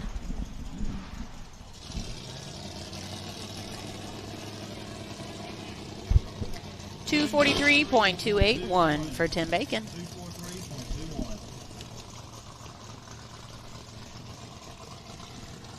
Looks like we've got Johnny Gibbs on the line next. Johnny's kind of a records or checkers kind of guy. Everybody loves watching Johnny because he's either going to do real well or he's going to fail magnificently. We watched him. We watched about 30 guys in a row last year, and then we watched Johnny come up and just land it. I mean, he aired it out and landed beautifully. It was very impressive. I told him, hey, just do what you did last year, but faster, And you're like, I think I've seen that buggy before. Yeah, he built a two-seater. That way he could go out and trail ride it. So he goes out at nighttime, has a lot of fun with this buggy. I have a hard time picturing him trail riding. Yeah. I have a feeling it just turns into like an endurance race, basically, in the woods. Yeah. It's more like rowdy riding with him, I'm sure. This is another one of the Jake Pike builds that we've got out here in the series. Uh-oh. Oh.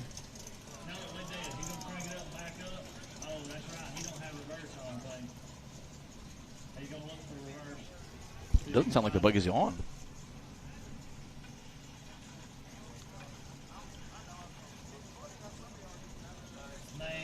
Uh-oh, he's saying broke. No. Dang it. Oh, you can just feel the frustration rolling off of him. Yeah. Oh, we hate that Dang for it. him. Yeah, you hate to see that again. You hate to see that again. The broke symbol's never one you want to give out when you're sitting in that driver's seat. Man, that stings. Again, heck of an attempt by Johnny Gibbs. Definitely always puts on a great show for us.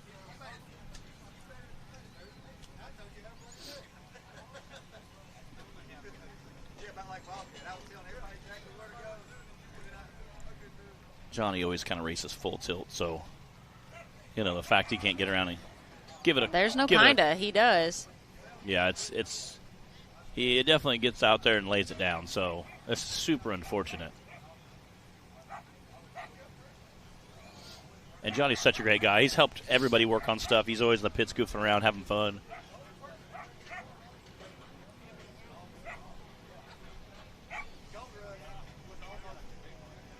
It looks like they're going to get the skid steer out, move a tire around, see if they can't get him pulled off course.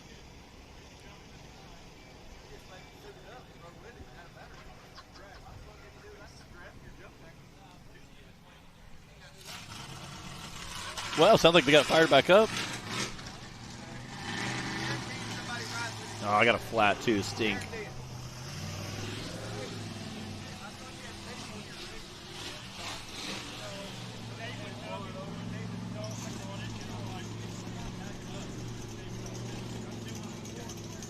Man, you hate that for Johnny. Again, just a heck of a great guy. You want to see him come out here and have some fun. And something as simple as, having a minor issue like that just ending your day is such a I know. Such a bummer. He wasn't even on the difficult part of that hill yet. You were coming downhill. He was like rolling.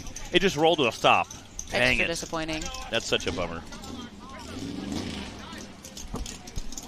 I think I see a hashtag big block on the screen there.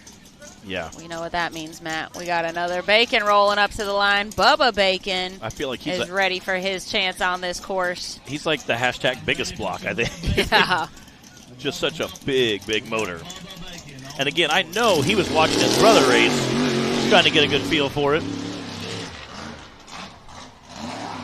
Bubba Bacon sitting 8th in points coming into this weekend, just 2 points ahead of his brother Tim Bacon.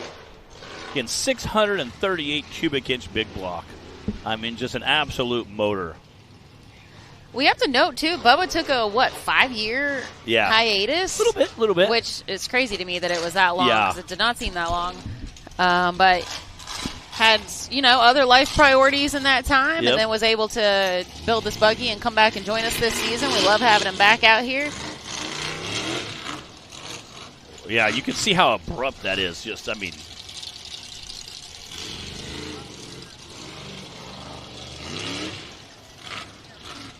Again, see him get that fritted up and hopefully claw his way out of there. There we go. Nice and smooth. And after a 5-year break at our season opener at Windrock, he already was able to put himself on the podium at his first race back after 5 years. So definitely still got it.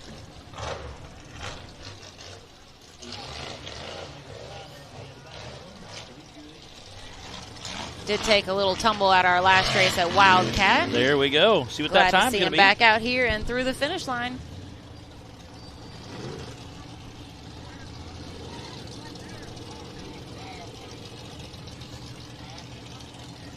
That's an 85.032 from Mr. Bubba Bacon.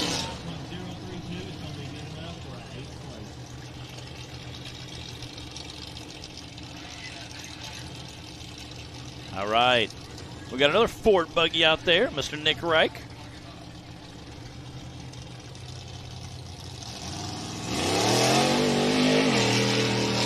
Nick Reich sitting second in points coming into the weekend, 34 points behind points leader Tim Cameron. Nick also had a second place finish at our last race at Wildcat. He comes all the way from Wisconsin to race with us. He is a bombing down this hill right now. He is ripping. See how he handles the Edelbrock edges. There we go. Come on.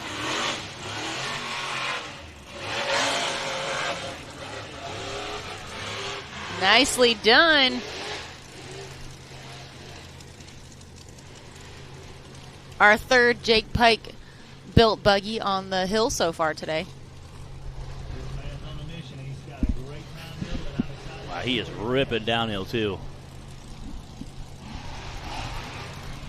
There we go. See what that time's going to be. And he is through the finish line already.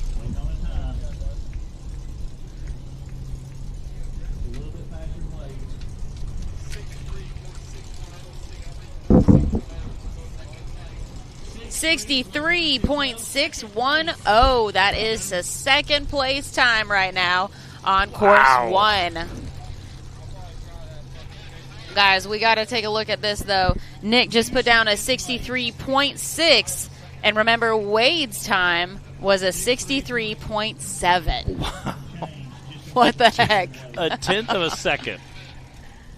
Oh, man. And then we do have Tim Cameron still in the lead with that 59. We'll go ahead and take a quick look at our top 10 as we sit right now on course 1. Timmy in the lead with that 59. Nick Reich now in second. Wade Good pushed down to third. Cooper Bentley in fourth, and Dan Bowman rounding out fifth. Daniel Heckley coming in sixth. Jay Stort sitting in seventh. Blake Harity eighth. Bubba Bacon ninth. And Chris Griggs sitting in that top 10. All right. We're going to take a quick commercial break. Then our drones get changed. And we'll be back right after this.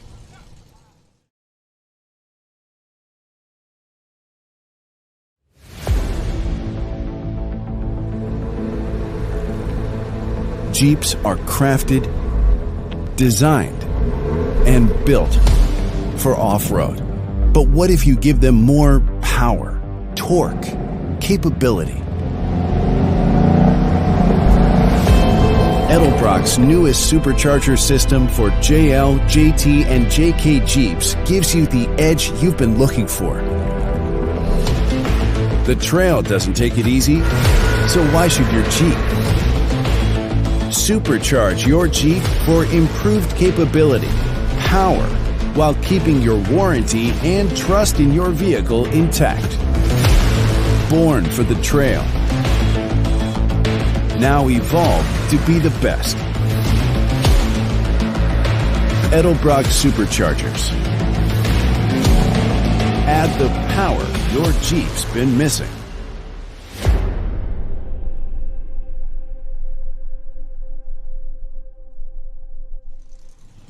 All right, welcome back. We're about 2/3 of the way. Clayton Smith on the line and ready to, well, yeah, there he goes.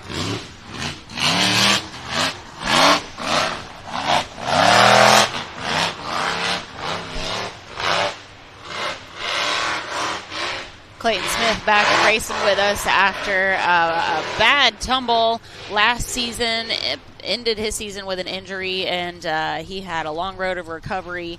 It was a very serious neck injury. We are so glad to see him well and recovered and even back out here in the driver's seat. He is racing Tyrant this season.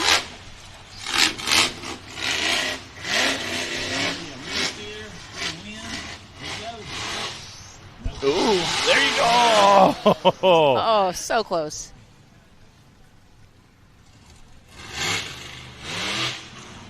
There he goes. There he goes. Uh-oh, I think battery died. Lost all power. We're live you got power. Let's go. Something's not right, guys. This is unfortunate. He was having a good run.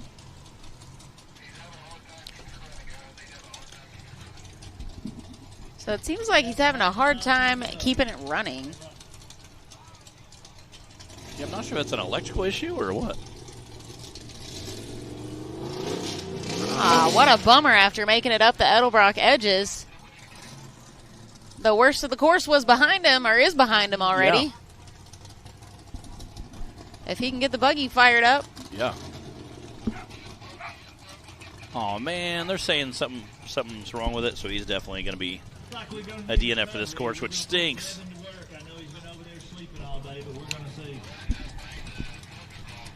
Well, great run from Clayton, and well done being able to, like I said, he got through the worst of the course. So still a great run, even though he is going to need some recovery assistance. Yeah, and had a nice smooth run going too.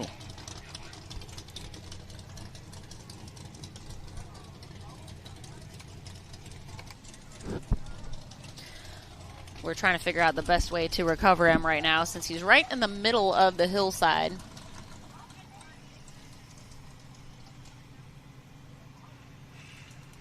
There is an act.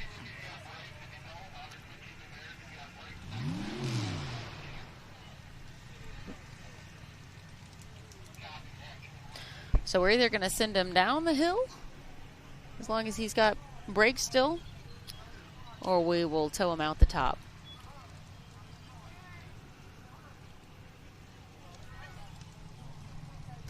If you guys are just tuning in with us, welcome to the show. We have a handful of drivers left for course 1 of the unlimited bouncer class.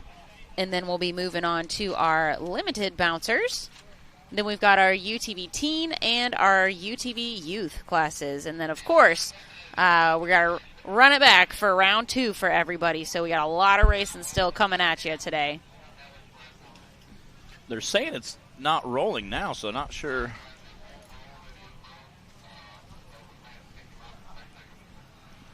I said maybe a transmission issue.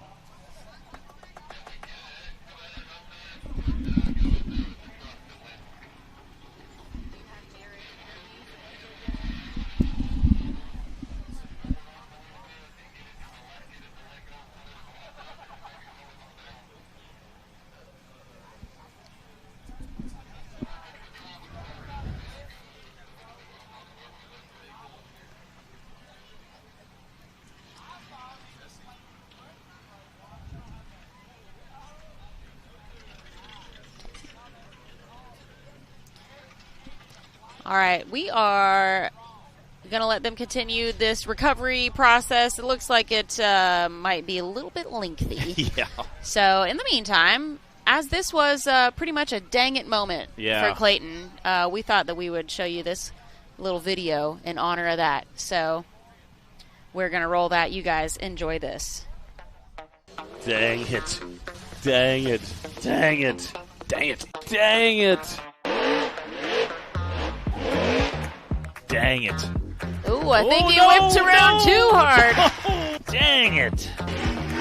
Dang it. Oh, no. Dang it. Come on, Ben. Yukon, do it. Yeah. Dang You got to stay on all fours, though. Oh. The Yukon Do It Hill is not having it today, though. Oh. Ooh. Dang it. Yukon not do it. Woo! Oh, Dustin. Dang it. Oh, no. Oh, dang it. Get back on the wheels. Oh, not that beautiful blue chassis. I know. It was so shiny. Dang it. Trey Goodwin here with the Edelbrock Group. We're so excited to kick off the 2026 season of the National Rock Racing Association, teaming up with racers and fans just like you. Starting off this weekend here in Rush, Kentucky is the Rush and Rowdy event, and we're so excited to see the performance hit the dirt. Edelbrock Group has a lot of brands, so we got Edelbrock, Comp Cams, Fast, TCI, Russell, and Lenati. Do you know what all those mean? It means American-made performance and also reliability, because we make all those performance parts in the United States. Here at Edelbrock, we have a lot of performance products for you, the off-road customer, from superchargers to cylinder heads. Anything you need to increase your performance, even if you're a carburetor guy, we got the new VRS Performance Race Carbs. We've got what you need to make that performance. At the Edelbrock Group, we have the best team of engine builders and technicians to help answer your calls and emails when it comes to speccing out the products you need for your off-road rig. Does that mean a supercharger for your new late model Jeep that's EO certified, to a custom one-off grinded camshaft for your buggy bouncer that needs a little bit more torque? We've got you taken care of from start to finish. You can deal direct, and we're excited to be a part of your racing opportunity. If you'd like to check out more about Edelbrock or Edelbrock Group, you can check us out online at www.edelbrockgroup.com. That'll give you all of our companies and our offerings. Also, check us out on social media. Hope you guys enjoyed that Dang It compilation. We've been having some fun with that in honor of Clayton's Dang It moment, and catching up with Trent from Edelbrock. And we also have a couple interviews from yesterday's winners. If you guys didn't get to catch the racing action with us, you can go check it out, Rock Racing TV's YouTube channel. If you did get to catch the racing action with us and you wanted to hear from the winners, well, here's your chance.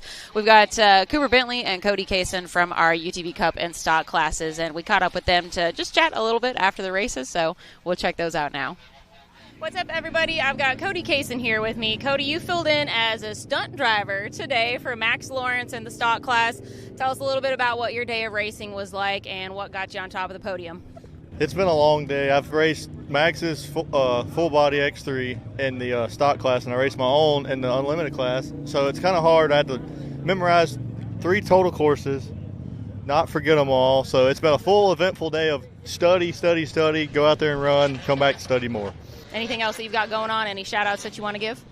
Mainly, I'd like to thank Max for trusting me, for putting me in that rig. Like to thank my family and friends for coming, my fiance, Mickey Thompson, Cam's Motorsports, all the people on my suit. I'd like to thank everybody that helps me out.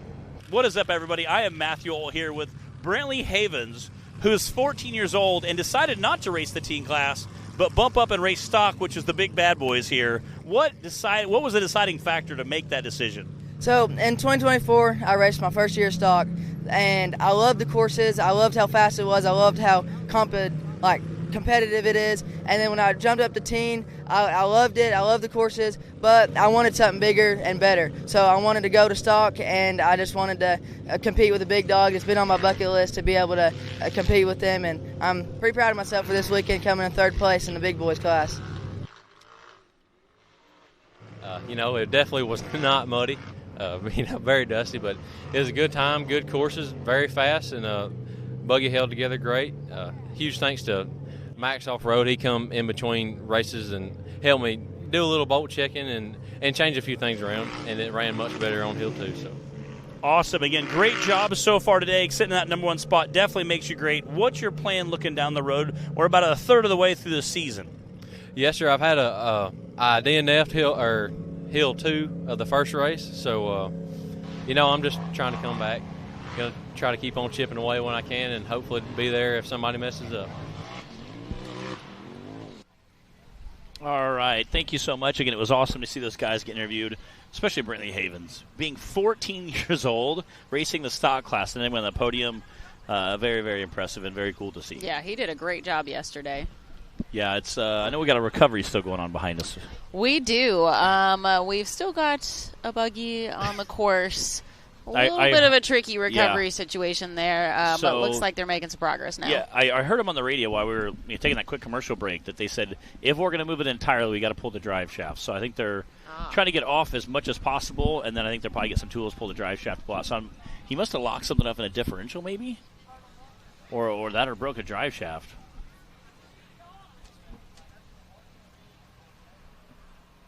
I say, yeah, the fact they said they were going to have to pull up one drive shaft means it's probably either something in the front end or rear end.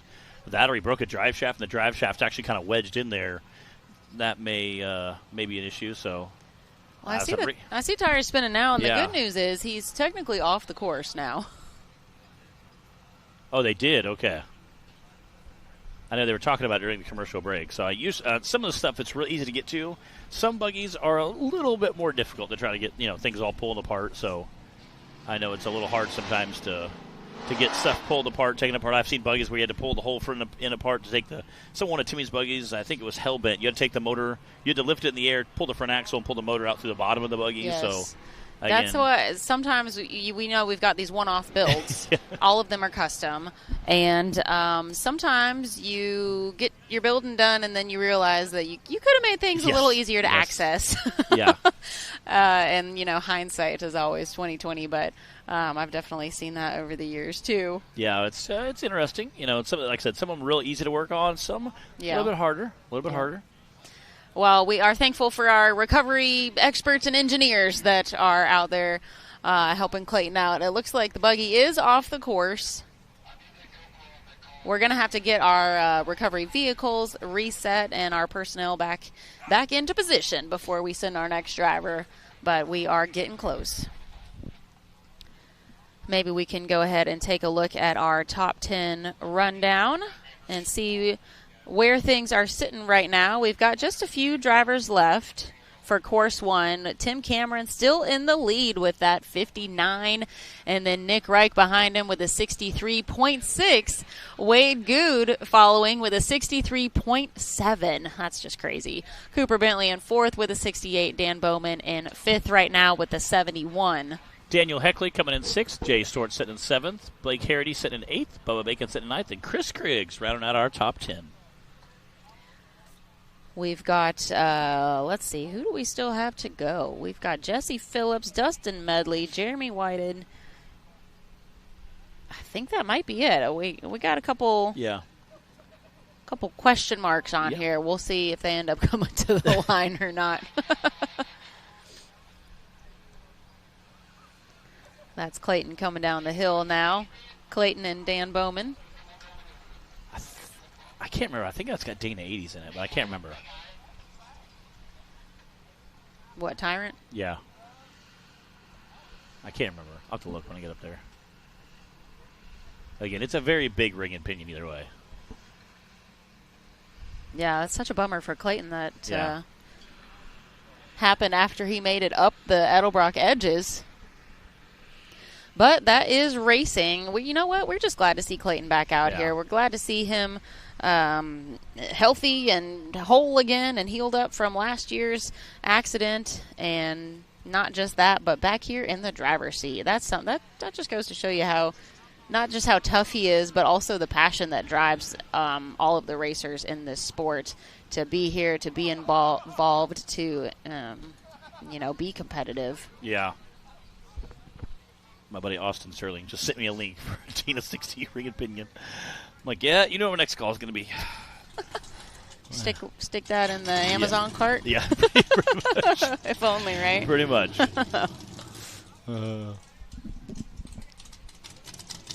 Here's some buggies getting fired up over there. Retirement plan on the line. I believe that is Jesse Phillips driving retirement plan this weekend.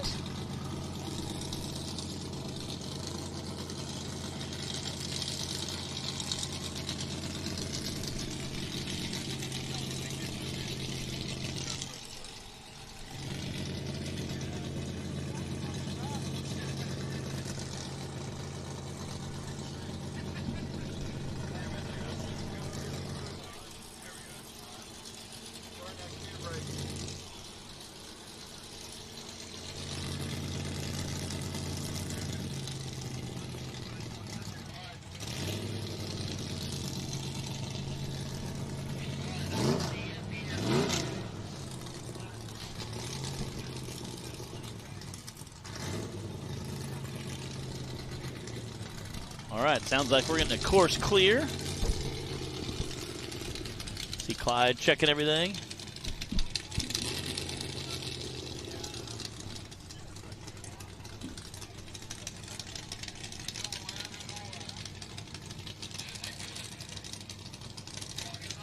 All right, Jesse Phillips is leaving the line.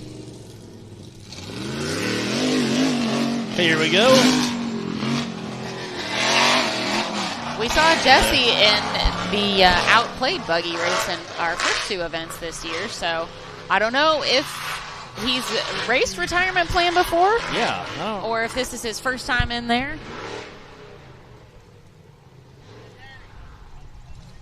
Using that rear steer, whipping around.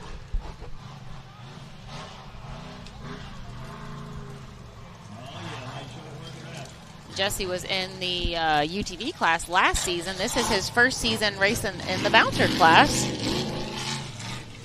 All right, here we go.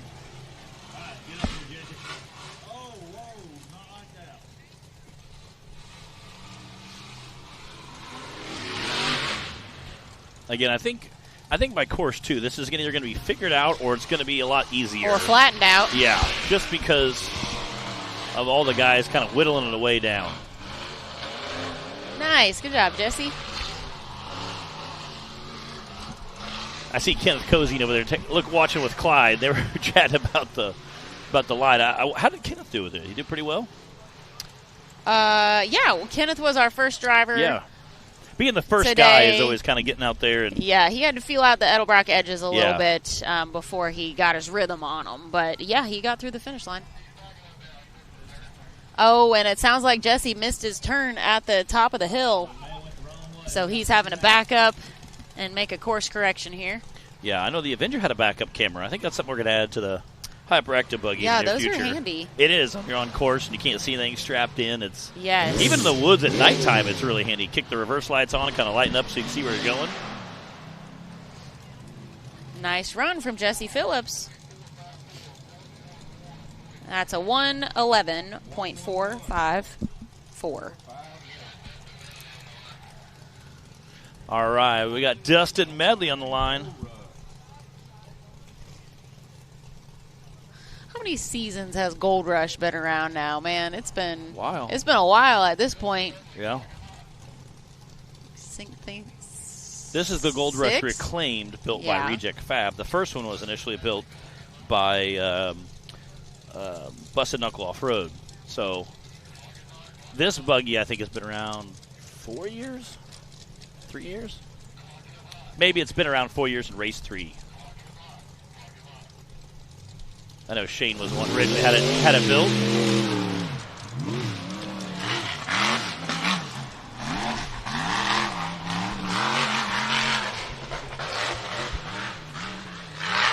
Again, Dustin has definitely been getting very comfortable in this since last year. Yeah, he raced it for about half of last season.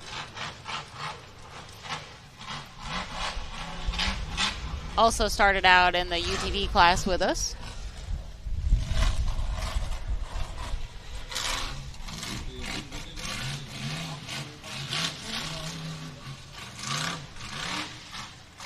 There you go. Again, it looks like they're hitting it at about a 15-degree angle, kind of letting that front driver pop up, kind of kick over a little bit.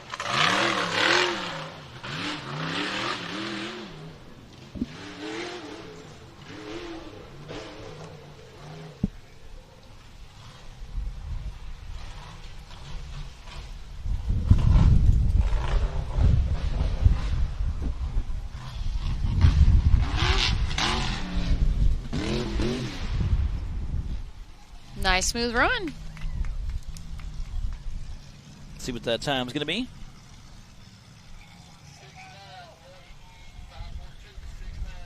That's a 69.542 for Dustin Medley.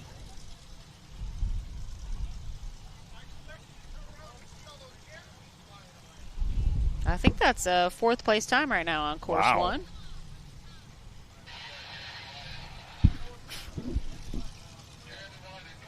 All right, we got Jeremy Whited. That Undertaker buggy. Ooh, wow, launched it out of there.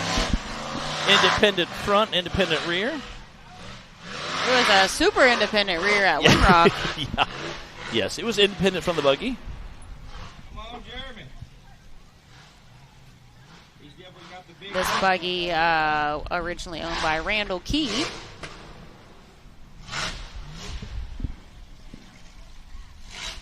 We watched Randall do some crazy stuff in it too over the years.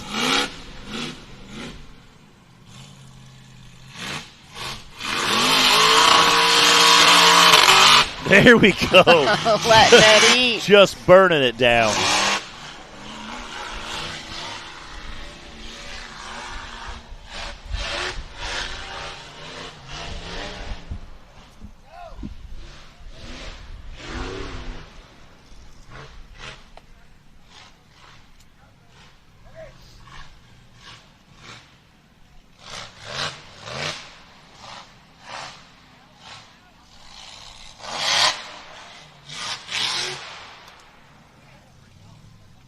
Nice run.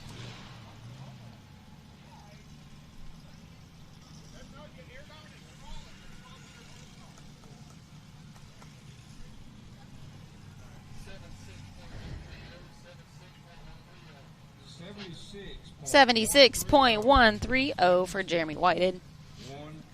And that wraps up course 1 for Unlimited Bouncer.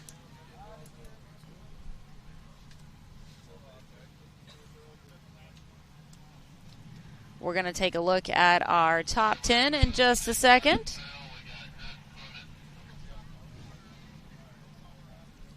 Now we're going to start the limited class. Tim Cameron held on to the lead, and then Nick Reich, Wade Good, Cooper Bentley, and now Dustin Medley rounding out your top 5. Dan Bowman squeaking that 6th spot there. Daniel Heckley, Jeremy Whited, Jay Stortz, and Blake Harity rounding out the top 10. Nicely done to our Unlimited Bouncer class on course 1. That means we are ready to move on to the Limited Bouncers for their course 1.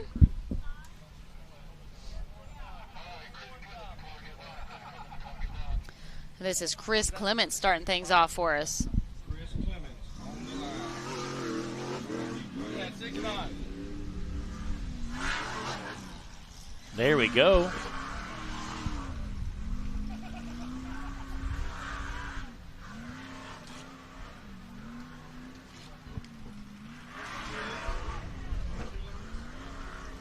Chris Clements is leading in points for the limited class right now with a solid 60-point lead.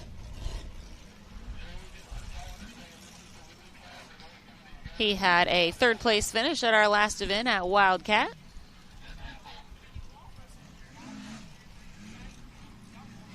Definitely a nice smooth run going here.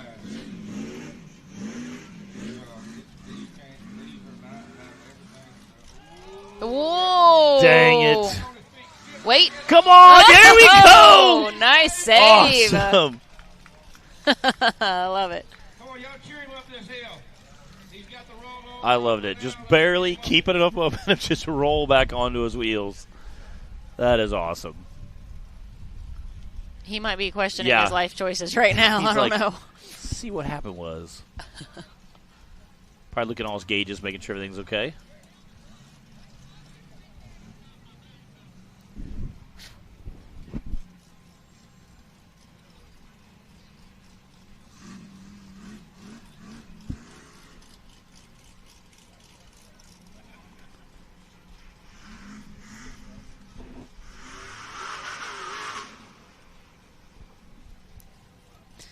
It does look like he has a fairly short wheelbase too, so that's not doing him any favors on this obstacle.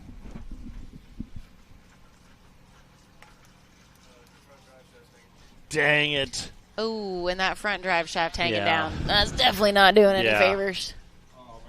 Oh, man. Heck of a try from Chris though, and great save on that back rollover.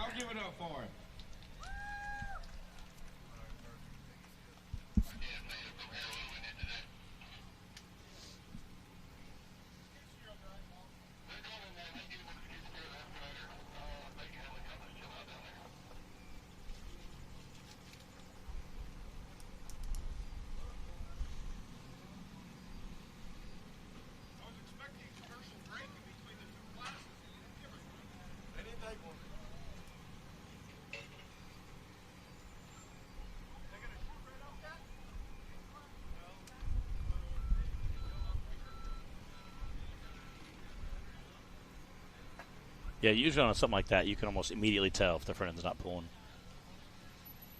And you don't necessarily know which is it the front wheel drive or rear wheel drive, and then until you start to turn, and you'll either feel the back end slide around or you'll feel the front end jerk, and that way you know, it's front end or the rear end. So, unfortunately, that stinks.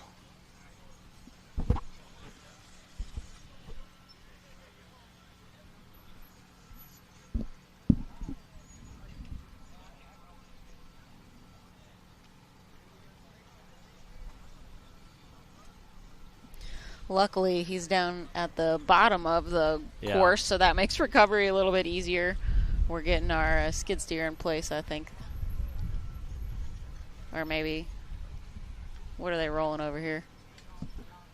All right, while we get some recovery done here, we're going to take a quick break and do an AMSOIL action shot.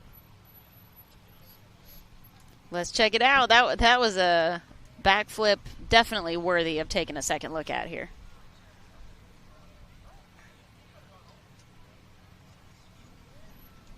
Yeah, I just kind of pogoed right down the back end. Stand it up.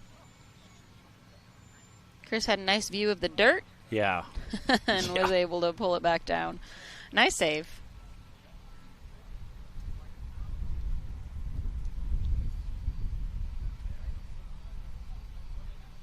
Yeah, when the excavators come over, it's never a good thing. You can see that front end kind of just pop right up in the air.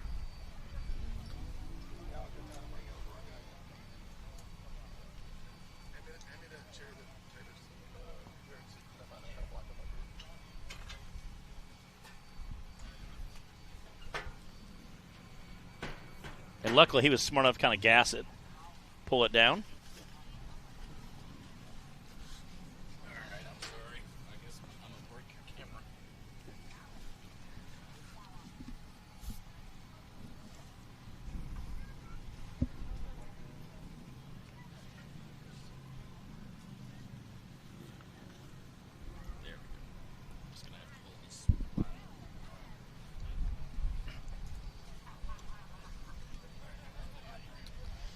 All right, well, they continue that recovery with Chris. We've got Trent from Edelbrock joining us up here in the studio. Thank you. I appreciate the invite to come out and check out the rocks flying, dirt. It's amazing. Yeah, how often do you spend your weekends around all of this awesomeness? This is my first National Rock Racing event. Yeah. Will not be my last. Good. That's what we like to hear. Tell us a little bit about your involvement and, what brought you out here today. Yeah, absolutely. So, real quick, I'm going to have you move this a little closer. We want to make sure everybody can hear you. Yeah, there you go. My name's Trent Goodwin. Obviously, I'm the brand and motorsports manager for the Edelbrock Group. With that, we have brands such as, historically, Edelbrock, Comp Cams, Fast, TCI, Russell, Lenati, tons and tons of brands, and we make a lot of fun go-fast parts. Yeah, a lot of go-fast parts. Lots of go-fast parts. So I've known Clyde for a very long time, and we've been working back and forth behind the scenes trying to make this happen this year. So I'm super excited to bring Edelbrock and Comp Cams as a sponsor to the series, and really excited to connect with the racers, the fans, the drivers, the engine builders, and of course you two. Yeah, you guys are the face of the course, show, of right? course. Right? And you did bring us great merch. We got a sweet flannel you guys hooked it up with.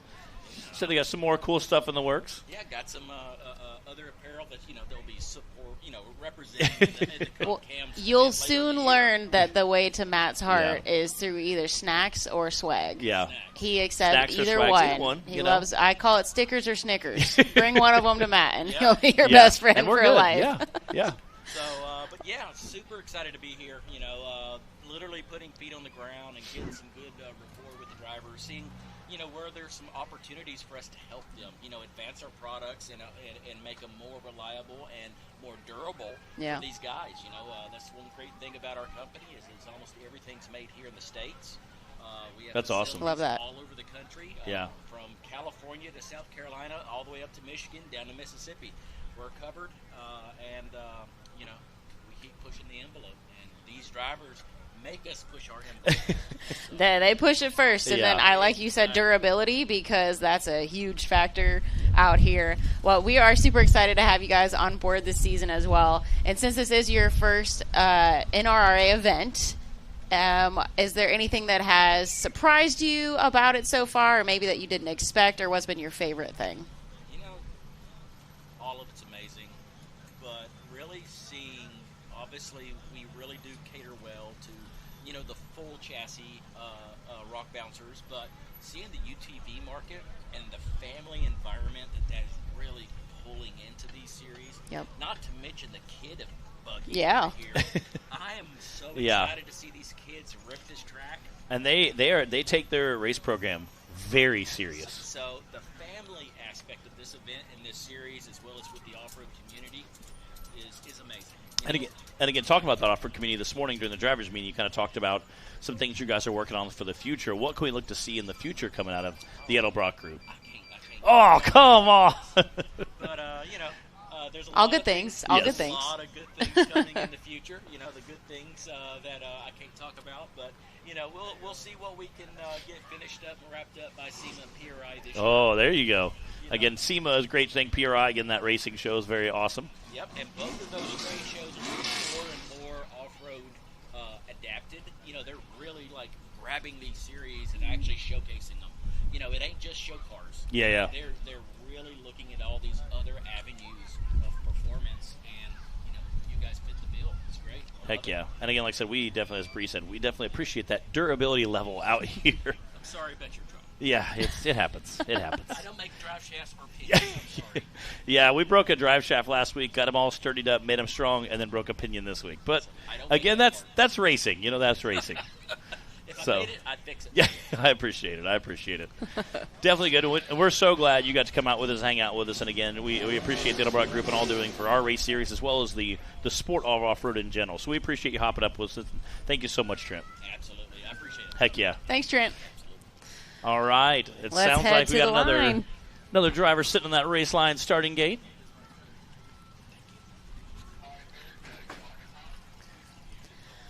All right, we got Eric Beck down there.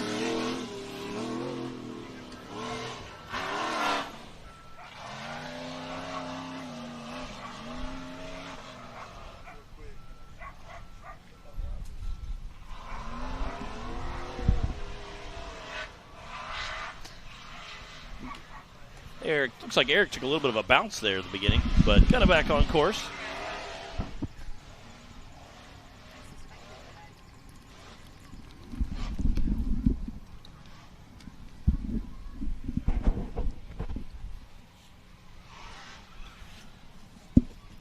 Eric Beck is gonna wrap up course 1 for the limited bouncers.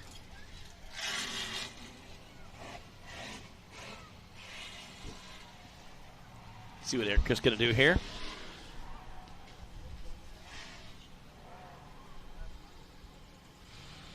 Again, you can see that Eric's kind of hitting it straight on. We've had a, come on, get up there. Oh, so close. I think we saw Eric race with us in West Virginia for the first time, I think, about 2 years ago.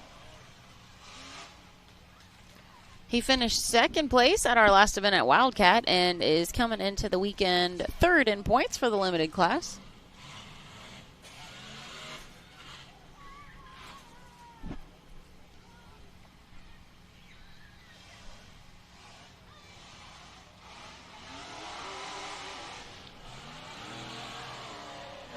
There it goes. Nice. Nice smooth run up the rest of the hill.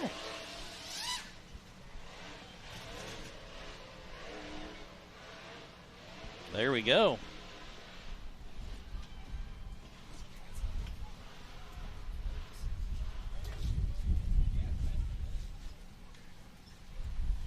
Oh, looks like Eric almost missed his turn. I think it might be that yellow tape Jay brought down with him. Quick little correction there. We've had a couple guys pass that up. That might be some of that yellow tape Jay brought with him.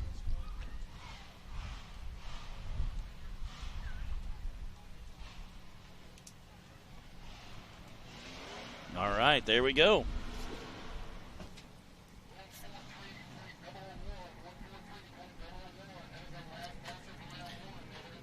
$143.001 for Eric Beck. And that does wrap up our limited bouncer class, course 1.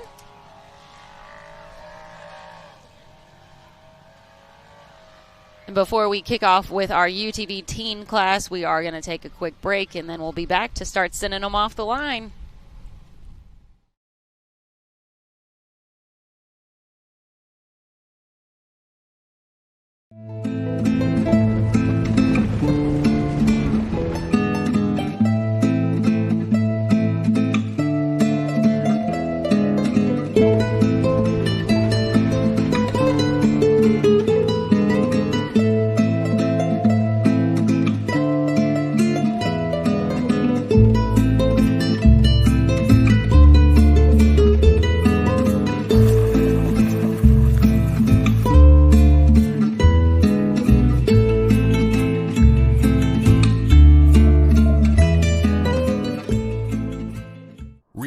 From the depths of Baja, Mickey Thompson Tires announces a new American mud terrain legend. The new Baja Legend MTZ. Silica reinforced T4 tread compound. Powerply 3-ply construction. Improved 4-pitch side biters. Proven MTZ tread styling for undisputed traction. 35 different sizes, and one is just waiting for your rig. The Baja Legend MTZ. Don't let waiting in line for service sideline your machine. Eliminate the wait and save money by doing it yourself. AMSOIL makes it simple with oil change kits that include exactly what you need in one convenient package. Choosing the right kit is also simple. Just plug your ride into the Shop by Vehicle tool at AMSOIL.com and have your kit delivered right to your door. Get the protection you demand and the performance you deserve. Order now at AMSOIL.com.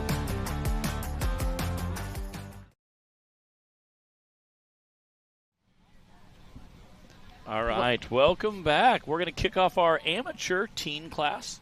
Again, this is a lot of time. We have a kind of a mediator class between our youth racers who cap at 12. So this is like a 13 to 17-year-old class. And we do have a few racers who have jumped up early. This is Josie Northington.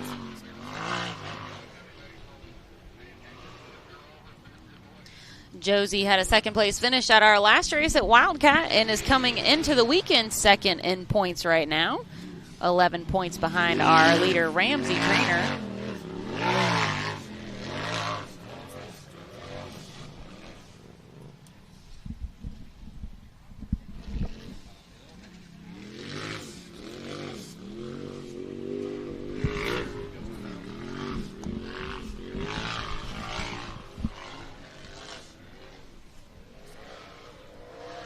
out there getting it. Again, this is a very fun course for them. I've seen some of them out pre-running yesterday. The minute racing was done for our UTVs. We had some teens out there kind of getting it, getting used to the course.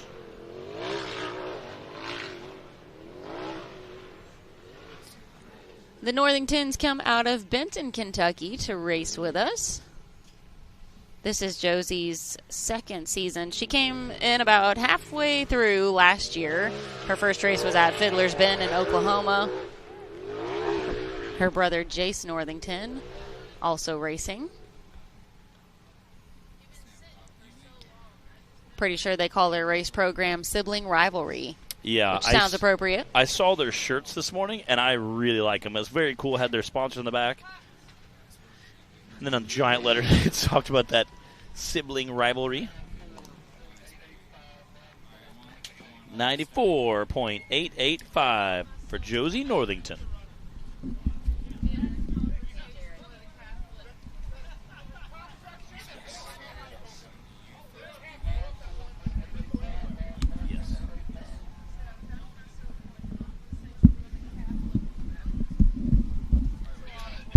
All right, we got Jace Northington out there on that race line starting gate.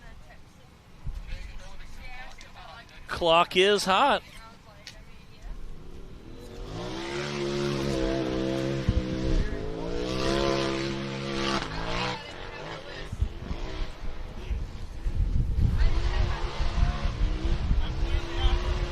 Again, I see them walking the course together a lot of times and checking points out.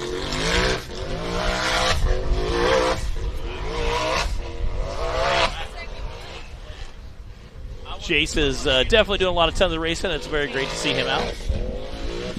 Nice smooth run going here.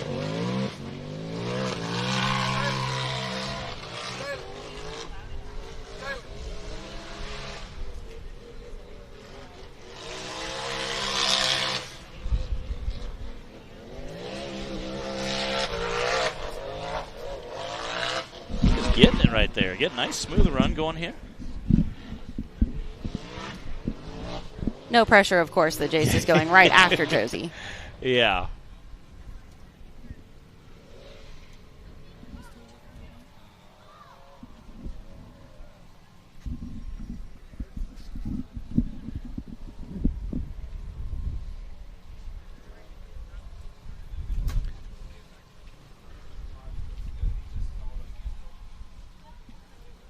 I'm not sure what's going on here. I saw a bump, but it didn't look like it was anything crazy.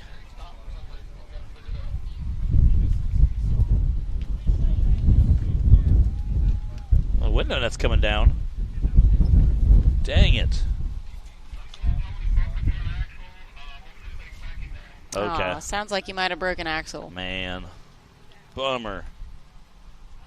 Again, had a nice smooth run going there. Had a quick time. I know a lot of our amateur and our teen get out there, or amateur teen class get out and does quite a bit of pre-running, so they do a great job. They're very comfortable on race day.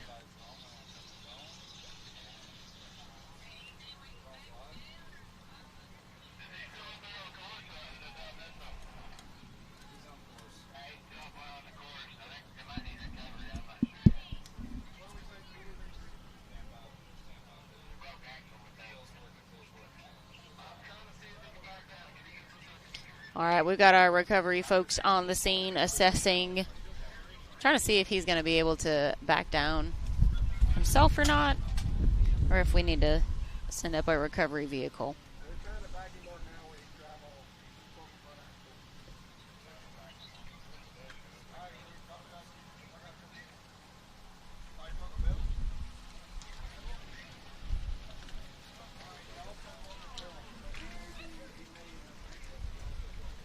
Oh, they're saying he also broke a belt.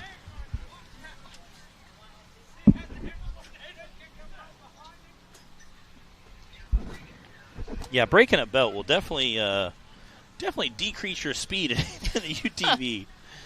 That is the for those of you who don't know, there's a big rubber belt on the Polarises, and that belt is definitely what keeps you going. So if you break that belt, that's the drive belt, which unfortunately you will not be going anywhere. A lot of times, guys, if you kind of land with wide open throttle, the tires grip very quickly and will actually rip the belt in half. So A lot of guys there. A great shot of the overall crowd. Again, you can see the parking for the UTVs. Kind of shows how packed out it is here today at Wildcat Off-Road Park. I'm sorry, Rush Off-Road Park in Rush, Kentucky. For our third race, the National Rock Racing Association, presented by Edelbrock. Again, you can see the crowd there. All got a great seat on this big, wide Mickey Thompson Mountain. We're utilizing almost all of it today as the racing action's going on. Yeah, we've got a great crowd of spectators out here. I don't think there are really any bad seats in the house either. Everything is very spectator-friendly. This weekend being their anniversary bash here at Rush Off-Road. They've got plenty of things going on for the crowd. Lots of nice food trucks, lots of trail riding, obviously all of this racing action. We got a lot of vendors set up out there as well. Lots to look at and enjoy. Yeah. And then over 100 miles of trails. Wow. That they can ride on, too. 7,000 acres or something like that. Crazy. 7,000 acres, yeah. Awesome. Again, like I said, I've done wheeling here before.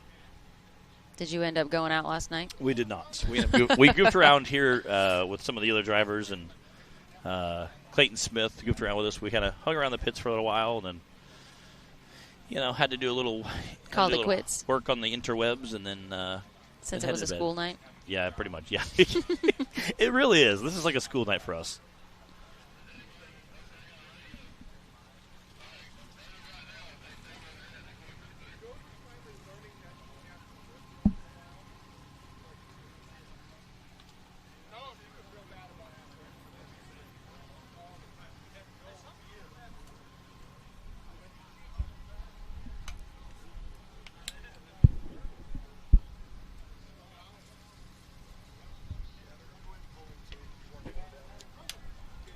Sounds like they're going to go ahead and get him off the hill. That way he can get some things fixed and hopefully a race course too.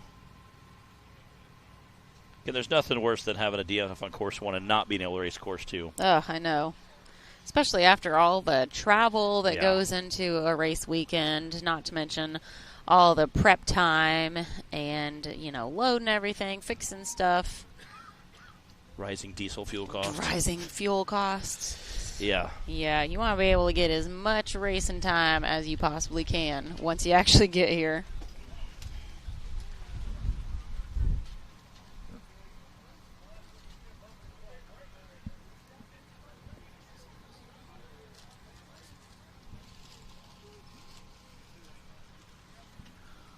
Looks like they're trying to get him pushed off course now. Get all set up to recover. Get a lot of times you can get towed back to the trailer or the pull vehicle, wherever you're going to be working on it out. That makes it nice to have all your tools next to you.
While they continue this recovery, it looks like it's going to be another minute, so we are going to go ahead and run a commercial break, and then we'll be back to continue with our UTV team drivers.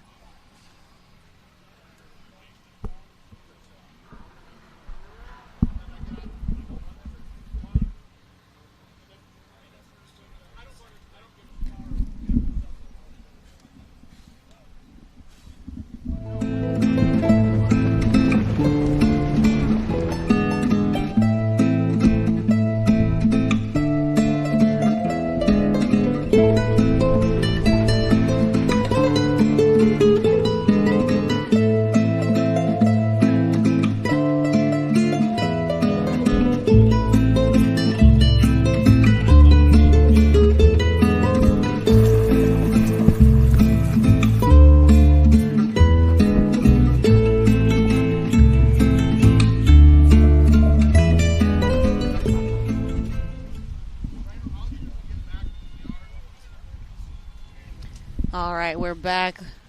Our recovery is almost finished. And then that is Clara Hoback waiting patiently on the line.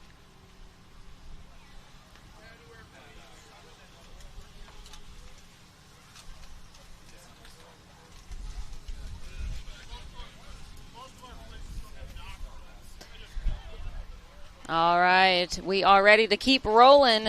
Clara Hoback with Cooper Bentley riding in the co-pilot seat. I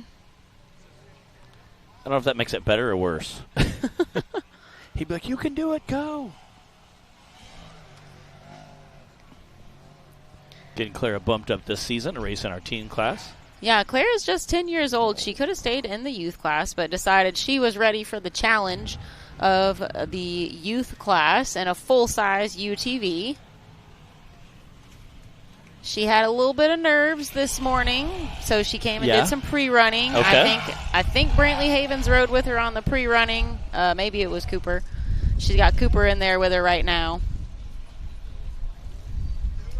It takes a lot of guts to come out and do something like this, even for an adult. Yeah.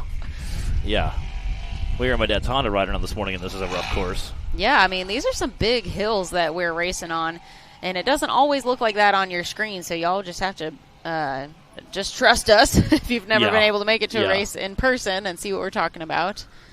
So it's no small feat to come out here and race, especially as one of our teen or youth drivers, and they all do such a great job with it. And Clara has just progressed so much. I mean, she did really well in the youth class for several seasons. And then, like I said, at just 10 years old, she decided she was ready to go ahead and step up to this next challenge of the teen class, even though she could have stayed in the youth class for a couple seasons yet. Yeah, and again, I like to see that when drivers, kind of say, hey, you know what, I'm doing well here, but I want to step up and try to that next level.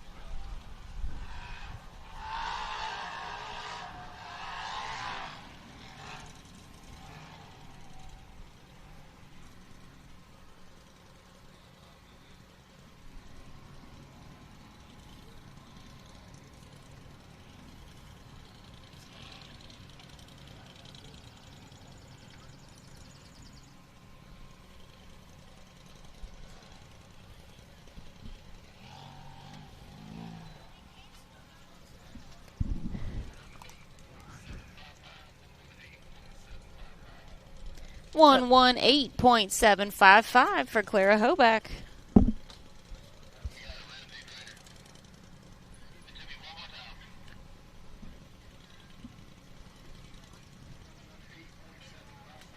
That's Rowdy Boy Ramsey Trainer on the line now. Ramsey is our points leader coming into this weekend with an 11-point lead.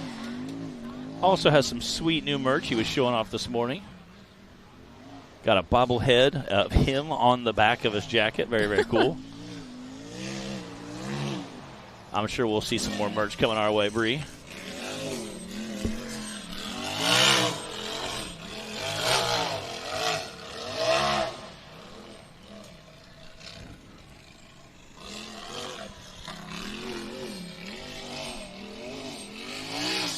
Woohoo!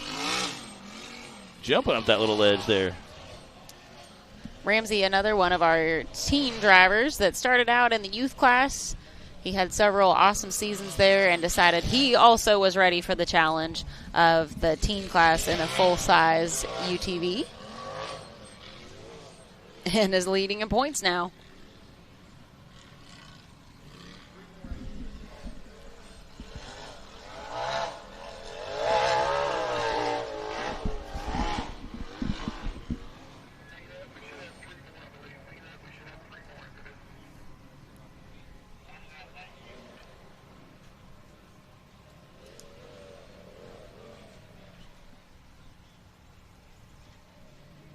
Here we go. Nice, smooth run. That's an 84.898 for Mr. Ramsey Trainer.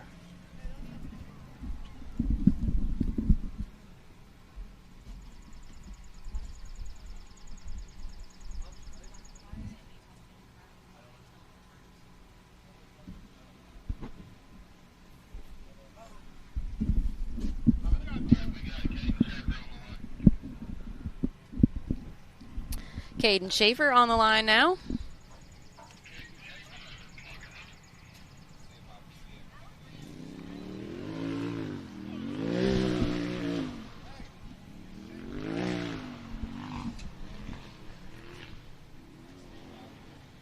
Saw our stock class come out the same little uphill 180 yesterday.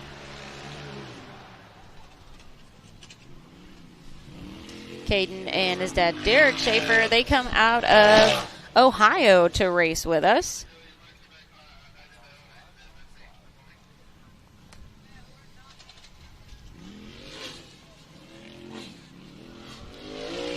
This is his second year racing with us. His dad's been racing since 2021. Caden also races dirt bikes. Yeah, very fun. Again, it's kind of cool to see different racers coming out and enjoying different parts of the automotive sport. He would like to give a shout out to Jay Storts with Jay's Firewood Mulch and his mom and dad, Bethany and Derek, for supporting his race program.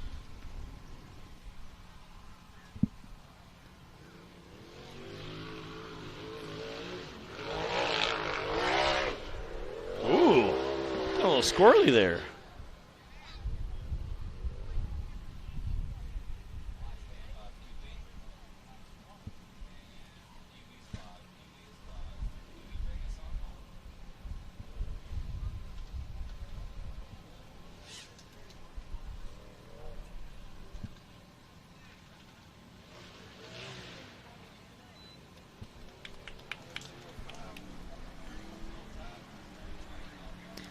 .413 for Caden Schaefer.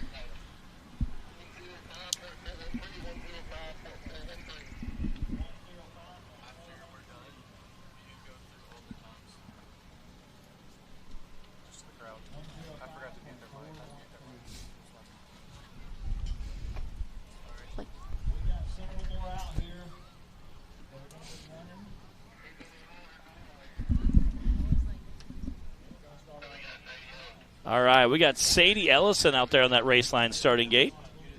All right, clock is hot.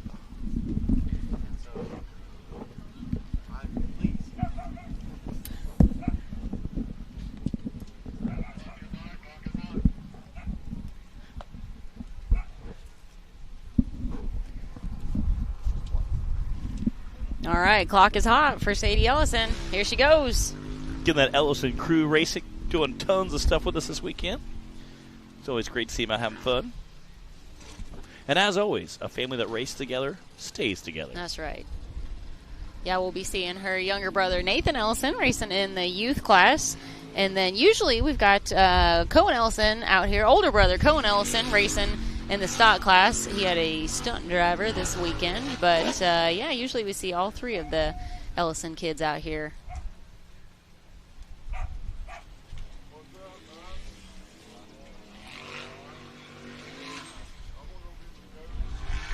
Sadie went to her first ever race just as a spectator in 2022 back at Bikini Bottoms Off-Road Park. And after that race, she says, is when she decided that she wanted to get into racing. So in 2023, she got to race her first time at Hawk Pride, but it was 2024 when she really got to race a lot. And then last season, or rather 2 seasons ago, she's able to race almost all of our events, and then 2025 was her first full season. And in the teen class, she started out in the youth class, her first handful of races. And then now here she is again for a full season in the teen class. Nice, easy downhill section here. Should we round out this race course?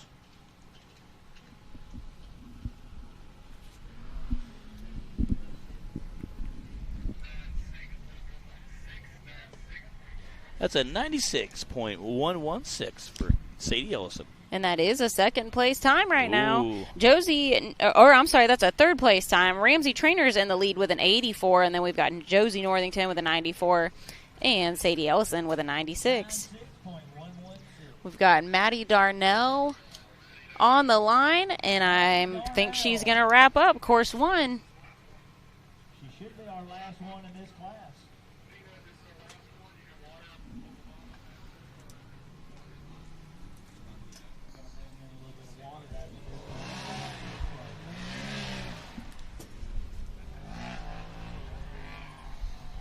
You can watch David Darnell do some racing with us yesterday.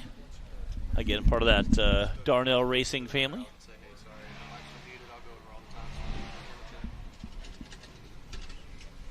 Again, we appreciate the Darnells. They're super nice people. I remember watching Maddie out here last year with her dad pre-running this course. They were out there getting with it.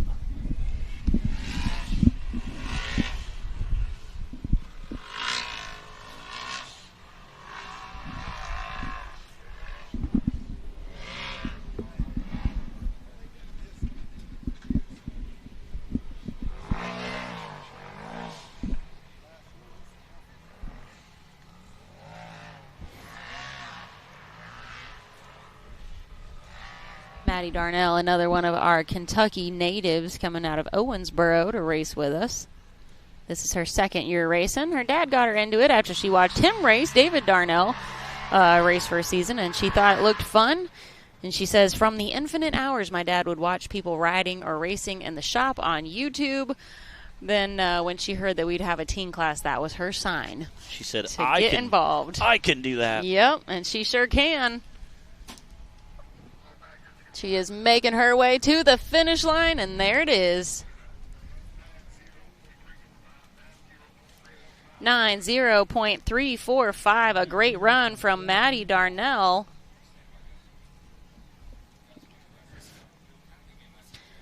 You guys hang on just a second, and we'll give you a rundown. Again, shout out to all of our teen/amateur racers. They do a great job. Had a great run, nice smooth runs.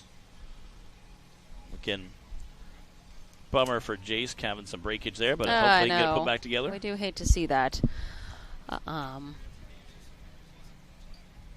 In just a minute, we'll be running over those results from course 1 of the teens for you guys before we move on.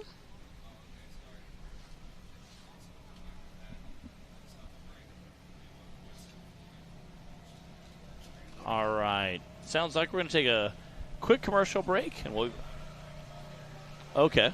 All right. We are going to take a break, but we're going to take a little bit of a break here, get everything course clear, get our youth guys out there, give them a little time, and we'll see you guys after a while.